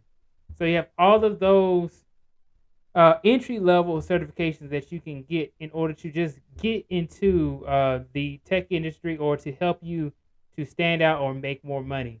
So hopefully that helps you guys out with figuring out what certification should you get. And then also we have gone through many different scholarships that are available for you guys, and they have a whole bunch of different scholarships. If you do want to go the college route, some of the easiest ones to get, I think, will be your age, your race or ethnicity, your gender, right? Those are some ones that you can get that have really to do much. Your religion, you know. So those are some things that can be available for you. Okay. So let's go ahead and get back into the video, and then we can react to it. Let me go ahead and start it on over, and then we can just say, whatever we think about this video. Are you guys ready? Or anything else that you guys want to discuss before we get into it? All right. No, let's go ahead. on. I'm good. Yeah, go ahead. To most workers in the US, the perks given to those who work in tech are astounding. $2,000 to spend on a vacation anywhere in the world. $2,500 per year for student loans. $4,000 in baby cash for new parents. That on top of lavish offices decked out with in-house massage parlors, gyms, and cafeterias serving free restaurant-quality food. During the pandemic, in-office perks were replaced by money to furnish home offices, mental health days, and the freedom to work from home forever. In an industry fraught with competition for the brightest minds, perks have become a way to not only attract, but also retain top talent. The benefits and perks package alone, I would say probably was at least 40 or 50K. This on top of salaries that are multiple times higher than those of other industries. In 2019, the average tech salary in the US All right. So let's go ahead and let me stop it right there. I just learned how to go frame by frame with YouTube. All right, so there we go. The way to do that is you press either the comma or the period in order to see. I mean to go up frame by frame. All right, yeah, so that's J. Oh, sorry. Go ahead. I was gonna say J and L is how you go back and forth 10 seconds. But go ahead, bro. I just want to say that. Okay. Perfect. And so we have here, do these salaries look accurate to you guys? Well, this is back in 2019, but in DC it increased a little bit. That's again. It does say average, so average can be kind of we all math people, we know it's really median. Whenever somebody puts average, it can always kind of be misleading. Yeah, median is kind of what you really want to check for. So like when I see average, I don't really kind of put too much stock into it. Yeah, because they could be it's that bell curve. Right, exactly. They say average, right? But this is taking in everyone's roles, right? So if we add all of those up, right? Like, this is the average. But if we're focusing on a specific role, it could be plus or minus 10, 15, sometimes 20%. So like I know for my role, right? San Francisco, for product management, 155 is the low end. Okay. Yeah, that's the low end, and it really is, because the cost of 1-bedroom apartment in San Francisco is going to hit you for like $3,300. So that's not gonna really cut it. So you typically see about like 175 is like kind of like the going rate. And actually, I see companies now, because I'm actually interviewing with a couple different companies for some other reasons, but I've seen like 210. Right, for like senior product manager, which is my role. I'm like 210. Oh my god! And I don't live in San Francisco, so I'm gonna go ahead and in DC, I've seen roles 260, 270. Depends on what you're doing. Again, DC is more of a government hub, but again, there are a lot of contracts and a lot of well-paying contracts. So I've seen, especially within the data science and all that, 260, senior manager, data science, 300. I've seen a lot. So in DC, again, 2019 to now, it's kind of skewed a little bit to the 140 because it's getting real expensive, especially housing and everything. So I think DC is a little bit higher right now compared to what it is in 2019. So again, it just depends. Right. And also, let me give a big salute to Professor Blackops. He had to hop on down, but I really do appreciate you for coming on up. All right, so let's go ahead and move on. Tech salary in the US was $146,000. That's almost 3 times the median salary of public school workers, who made up the largest industry of workers in the country in 2021. But even those swanky office spaces, 6-figure salaries, and unlimited time off are not enough to keep some millennials from leaving their tech jobs. I expected kind of this perfect work environment, but it was ultimately still a big company with a lot of those same corporate problems that you get in a large company. Hi there, can you hear me? CNBC spoke to several people who left their lucrative tech jobs to ask them one question: why? Free team building trips to Hawaii and private concerts aside, the tech industry can be stressful. I'm curious, was there a moment for you when... So also, they said that this guy is a YouTuber. So he sells like Shopify development freelance courses for like 1,000. Yeah, he's a YouTuber. He's now in Poland or somewhere. He was in Ukraine. Yeah, Ukraine or Poland. Yeah, Yeah. he's a YouTuber. He left his lucrative job and went to Eastern In this Europe. video, we're gonna. Yeah, Is this him? Yeah, that's him. That's him. Free mode. Yeah, Aaron. He went to Eastern Europe and stayed there. Yeah. Man, I love this channel banner. Awesome, right here. Yeah, I remember when I first subscribed to him. He was teaching English, and then he went to a boot camp, and then he got a job at Uber. Then he went to some he talked about he went to some a video academy where they teach him how to do edit videos and do this stuff. He was promoting it in one of his videos. That's how he learned how to do all this stuff.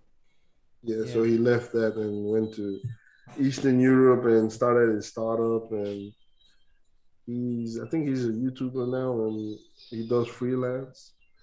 So yeah, I follow him too. Well, he teaches freelance. You know, he teaches freelance. You know, that's the. You don't in this video, teach freelance. Yeah, so it's while freelancing is the future. See, that's the first one that comes up. So yeah, I follow him. And then so Tobias said that he lost reception. He'll be back later. Thank you so much, Tobias. All right, so let's get back into it. So Free Moat or Aaron Jack. Shout out to him. When you started noticing that some of the perks kind of start losing their luster? A lot of these companies have unlimited paid time off, which sounds amazing, right? But what happens in practice is a lot of people take less than you would otherwise. They serve dinner every day, but they serve it really late. So if you want the dinner, you got to stay at the office, you know? So it's things like that where it's a good perk, right? But there's something about it that's it makes you work more. Aaron Jack landed a coveted job at Uber as a software engineer in 2018, after going through an intensive coding boot camp in San Francisco. I guess I never considered that. Oh, so he went the coding boot camp route. So I know. Went the coding boot camp route. Shout out to the boot camp. Yeah, man. Coding boot camps are cool, man. They're cool. I didn't have to pay, so I'm kind of like. And now they're making it even more affordable. Some boot camps they charge you based on after you go through the boot camp, you get a job. Maybe they take a 15% of your first salary or second 2 paychecks, and that's it. Yeah, with the military, how they do it, they pay the boot camp half the money up front, and then they got 6 months to find you a job, or else the VA doesn't pay them the rest of the tuition until you find a job. But I know it's a small group of people who can access that.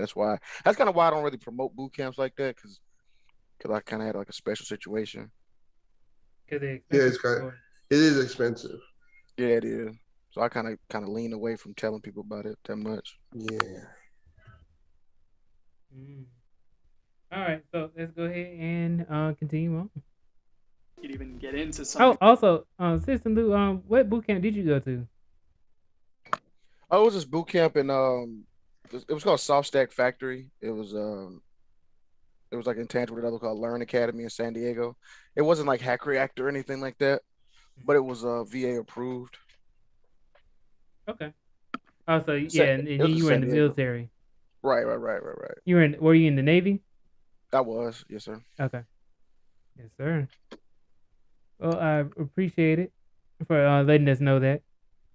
Is it still around? Yeah, Learn Academy is. They're fully remote now though. Okay. And then they kind of hit you with an internship too. It was a nice, it was a nice little boot camp. I thought I had a positive experience, but like I said, I didn't come out with 20 grand in debt either. So yeah, that's awesome, man. Yeah. All right. Something like Uber or Google, I thought those were kind of like reserved for, really elite individuals. Jack says that Uber was the best job he ever had. But being a part of an industry that thrives on efficiency and innovation meant the pace could be unrelenting. Started out really great because I was new, I was just learning everything, right? But the longer I actually stayed, the more, the responsibilities kept kind of increasing on me because I became a critical member of my team. I felt kind of stuck because you get motivated to finish and you're like, oh, I'm stressed to meet this deadline. But then you're almost on a treadmill where you like finish and then you just get a new project. Anna Arsentieva worked as a software engineer before leaving in December of 2020. I got my things there. I'm about to head out from the building. I've been here for the last 8 years. I'm about to set the alarm and leave for the day. And not for the day, but actually leave this time. The company where she worked didn't offer the same perks as the big tech giants, but it did offer a good work-life balance. Still, she felt a similar type of pressure. What led to the burnout? Hold on a second. So it led to a good work-life balance, but she still got burned out. Isn't it interesting how that happens? Yeah, I think if you notice, these people that quit their jobs, they quit without having a backup.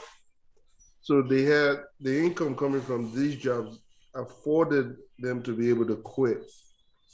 Yeah. So again, it's unique for the tech workers. For any other industry, you're not going to see it like this.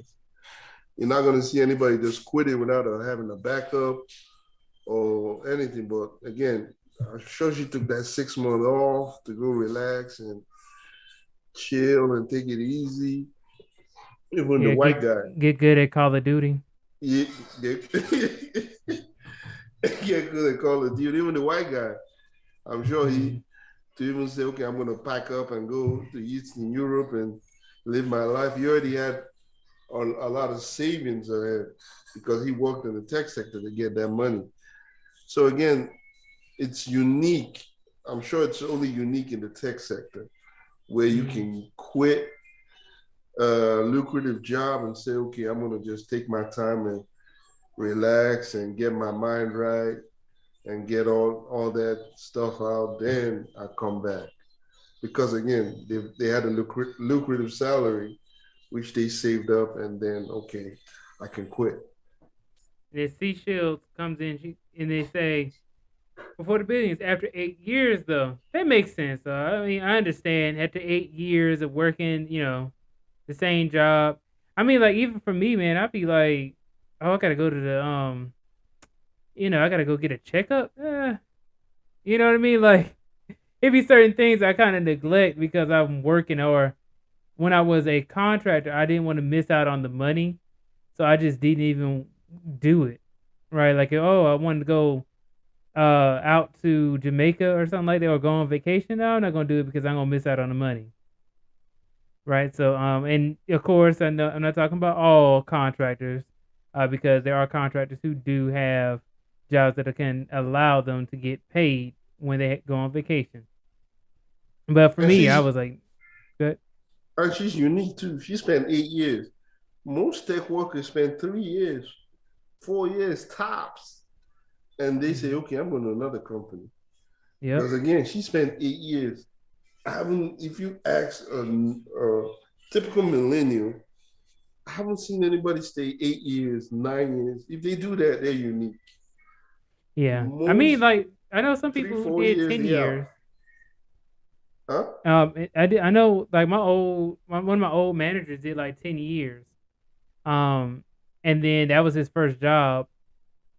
Actually, matter of fact, he had an internship with the company, and then he stayed for the internship for like a year, and then moved on to work with the company, and then stayed there for an extra 10 years, and then he finally left. But yeah, man, you know, it is rare to find stuff like that, though. It is most definitely rare.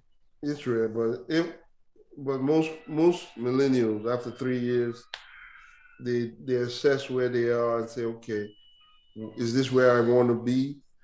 Is this the amount of money I want to make? Okay, if it's not, I have to leave. Well, again, she's unique. 8 years, I don't see that, but she's unique. All right. Let's see what else she says. It was not the amount of hours I was putting in, but the fact that I will have a project, I will get everything I can to make it successful. As soon as that project ends, immediately a new one starts. Jack and Arsentieva are not alone. A 2018 survey by Blind, an anonymous workplace chat app, found that over 50% of the close to 11,500 tech workers surveyed answered yes when asked if they currently suffered from job burnout. Compare that to a 2019 survey of 15,000 physicians, only 42% of who said that they felt burnt out.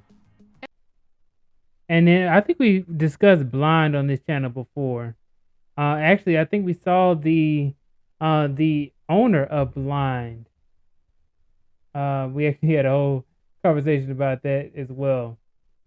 And the pandemic only seems to have made things worse. So many of my clients found themselves working all the time, rolling out of bed in the morning, working, thinking, well, I have nowhere to go this evening, so I might as well just keep working. Waking up on a Saturday, I have nothing to do. Well, I might as well just keep going. There is this understanding of you're being paid well, there's all these perks, there's, stock options, we're giving you a lot, and in exchange, we're really requiring you to work those extra hours.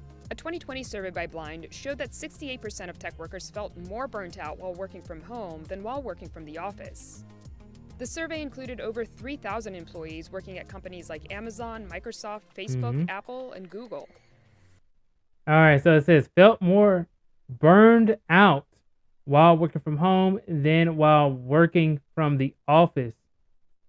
Now, the only thing about this is that they're taking on more work than they need to. And I just don't like that commute. Imagine having to pay $100 every week just to get to work. I guarantee you, I don't care what your situation is, an extra $200 every 2 weeks, taken straight before you even get your check. I think I would most definitely want to work from home. And then CKC Entertainment, let me give you the salute and the applause. Thank you so much for your super sticker, your $5 super sticker. I really do appreciate it. Thank you all so much for supporting the channel, supporting me, and also the other B2B squad members. Really do appreciate it. Beyond the day-to-day pressure, some said stagnation played a role in their decision to leave their tech jobs. I was looking at the trajectory of the job over time, and I didn't really see the growth opportunities I wanted. In fact, a 2020 survey of more than 4,000 tech workers found that, following salary, the opportunity to learn new skills was the second largest motivator to accept a new job offer.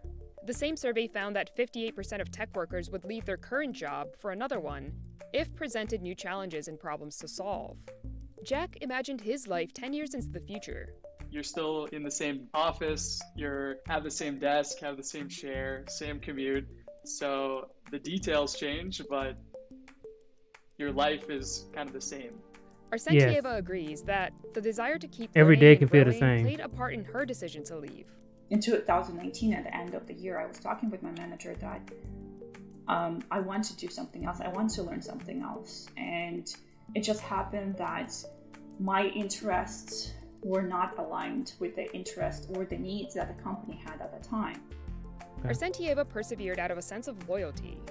Her company had hired her with almost no experience after she immigrated to the US from Europe.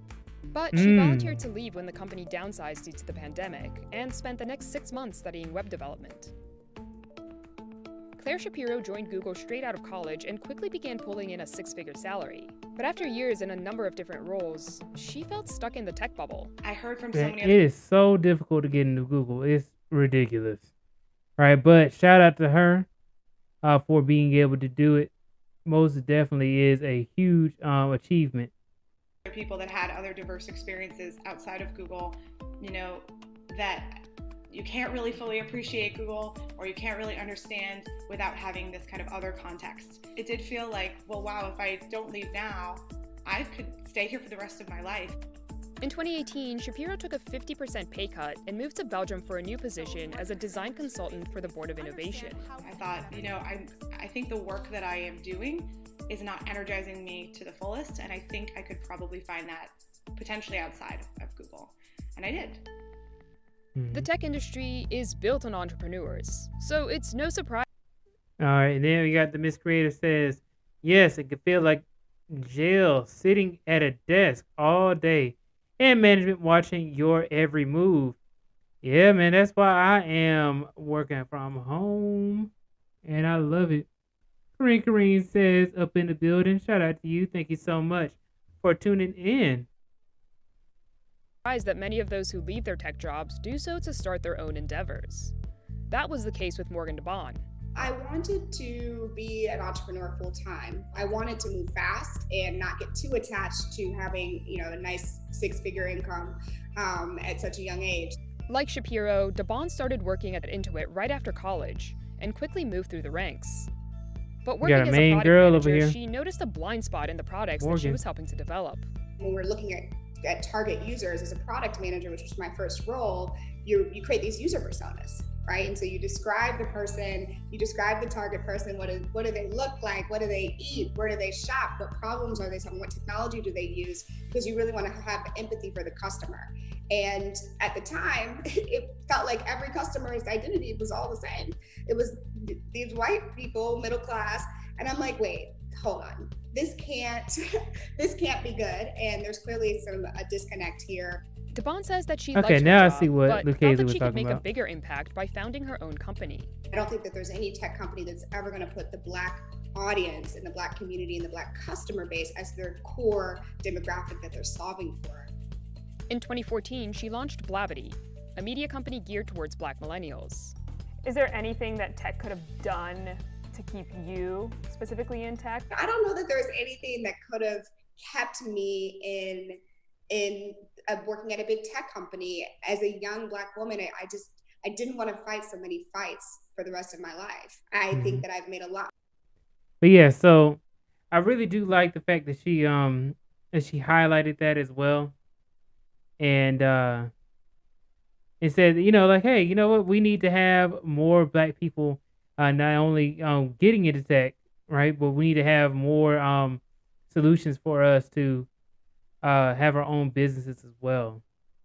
So shout out to her for starting her own Black-owned business. More progress outside of a corporate entity and been able to push a lot more tech companies to be more diverse and empowered Black people to be in the technology industry and be more equipped to be able to influence these product decisions. Definitely more than I could have been as being a group director or a VP at one of these tech companies. Jack and Shapiro have also struck out on their own. I actually spent the better part of 6 months developing my own kind of better coding bootcamp, Freemote, the freelance developer bootcamp, that solved a lot of the problems of the bootcamp I went to. Although Shapiro still works on some projects with the Board of Innovation, she has also found her calling as a freelance product and business design consultant. Right now I'm making less than I made at Google, but that's partially by design. I really am prioritizing not as much the salary side and more of the work-life balance and having experience side of it. In an industry as competitive as tech, top talent is crucial, and those who leave are doggedly pursued to return. Google does an excellent job of maintaining connection with people that leave. I had a dedicated recruiter that I could call at any time that checked in with me once a year, asked me how my job was going, asked me what I was doing. You know, I get recruited still to come back into a big tech company, and I always just like, it makes me happy because I'm like, yes, keep trying to get me back into the system, but I'm busy. If you didn't have, They said that they're good. They're good on these 6-figure. You know what? Imagine somebody offering you a job that has over $200,000, and you like, you know what? I'm good. I got better things, better opportunities to do. So they must be making a good salary without being in these tech jobs and with a lot less stress as well. They actually might enjoy what they're doing now more so than being in these jobs. So salute to them. Similar to what Engineering Cannabis and Professor Blackhouse was saying, like there is such a small amount of people who are like this, who don't have any responsibilities for them to be able to reach their dreams and be able to take off like 6 months. If you are actually able to do it, then I got to say, you know what? Shout out to you. this grand vision, do you think that you would have left tech? No. I don't think that I would have left tech if I didn't have a vision or didn't have an internal purpose that was driving me. And going back is certainly tempting. For me, I don't think that I would go back unless the sort of structure and the roles that I would want to have kind of came into Google. So who knows? If Google and I meet again, I won't be mad about it. After a 6-month hiatus, Arsentieva got another tech job, this time as a software engineering manager at a company that helps match customers with car and health insurance. Do you feel like you are less burnt out from this job? Honestly, no. I want to give the best I can, so I put a lot of hours. So she's still burnt out. But it's never asked of me. Actually, in reality, my manager told me I should stop working so many hours and take it easy. And you know, they all say that, but then when you got these deadlines, you gotta get this product out.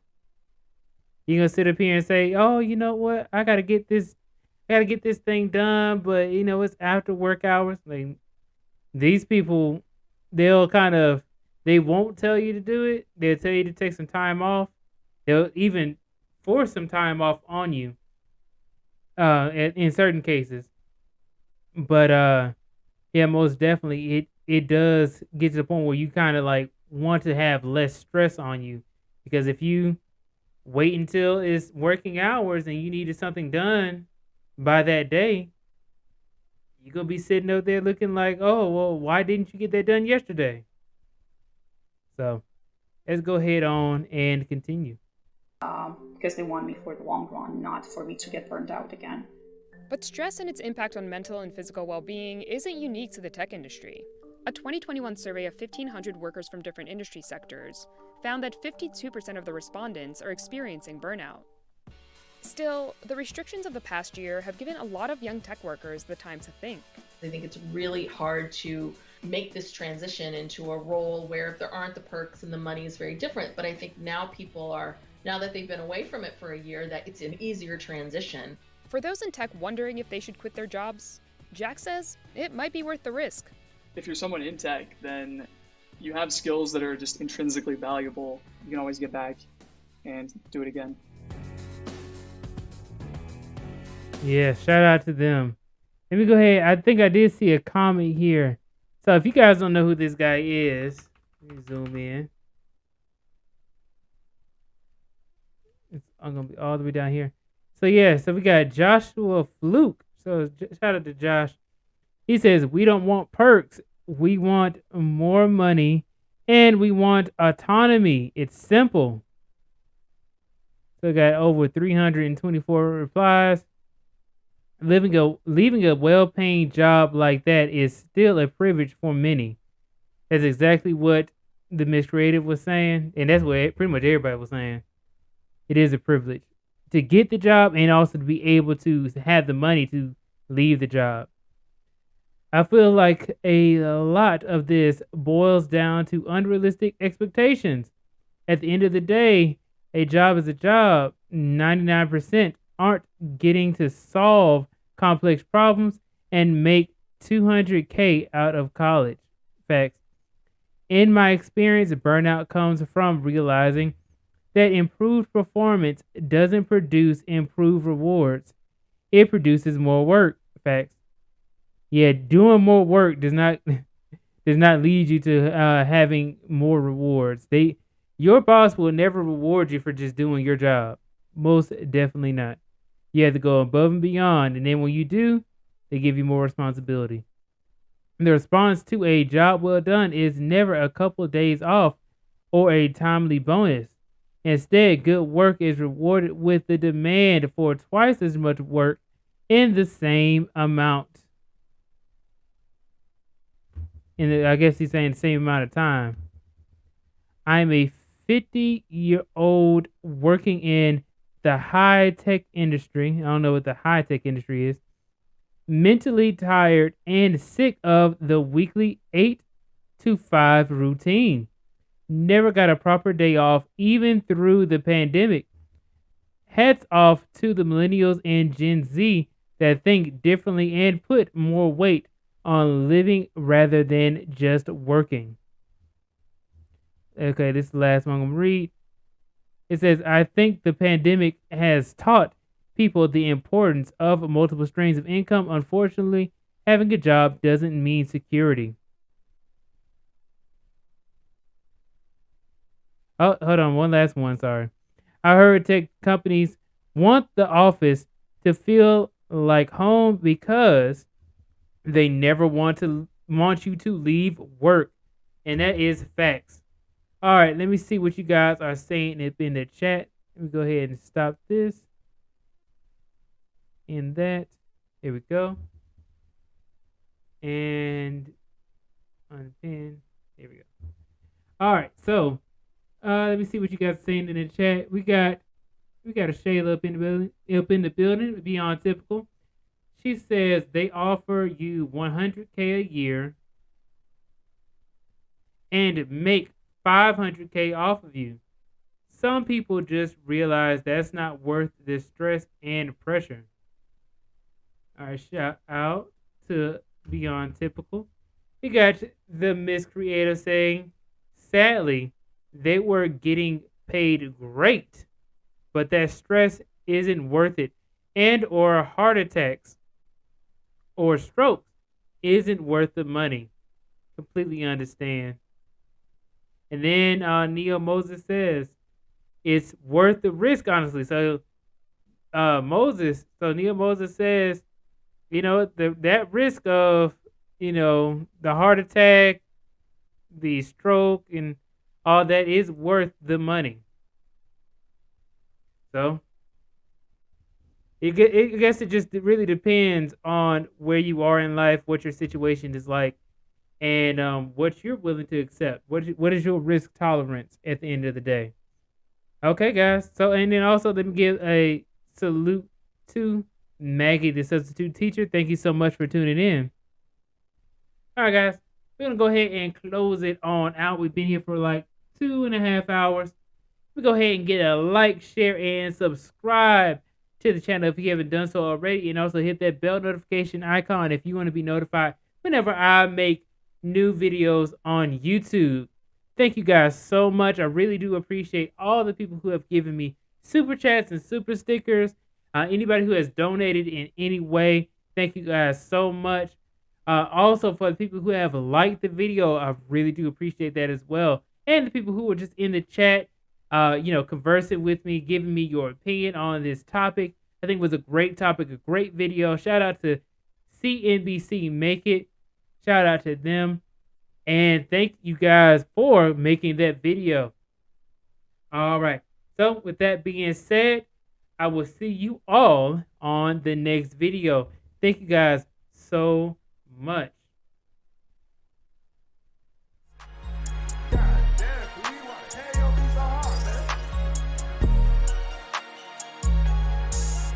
This is me.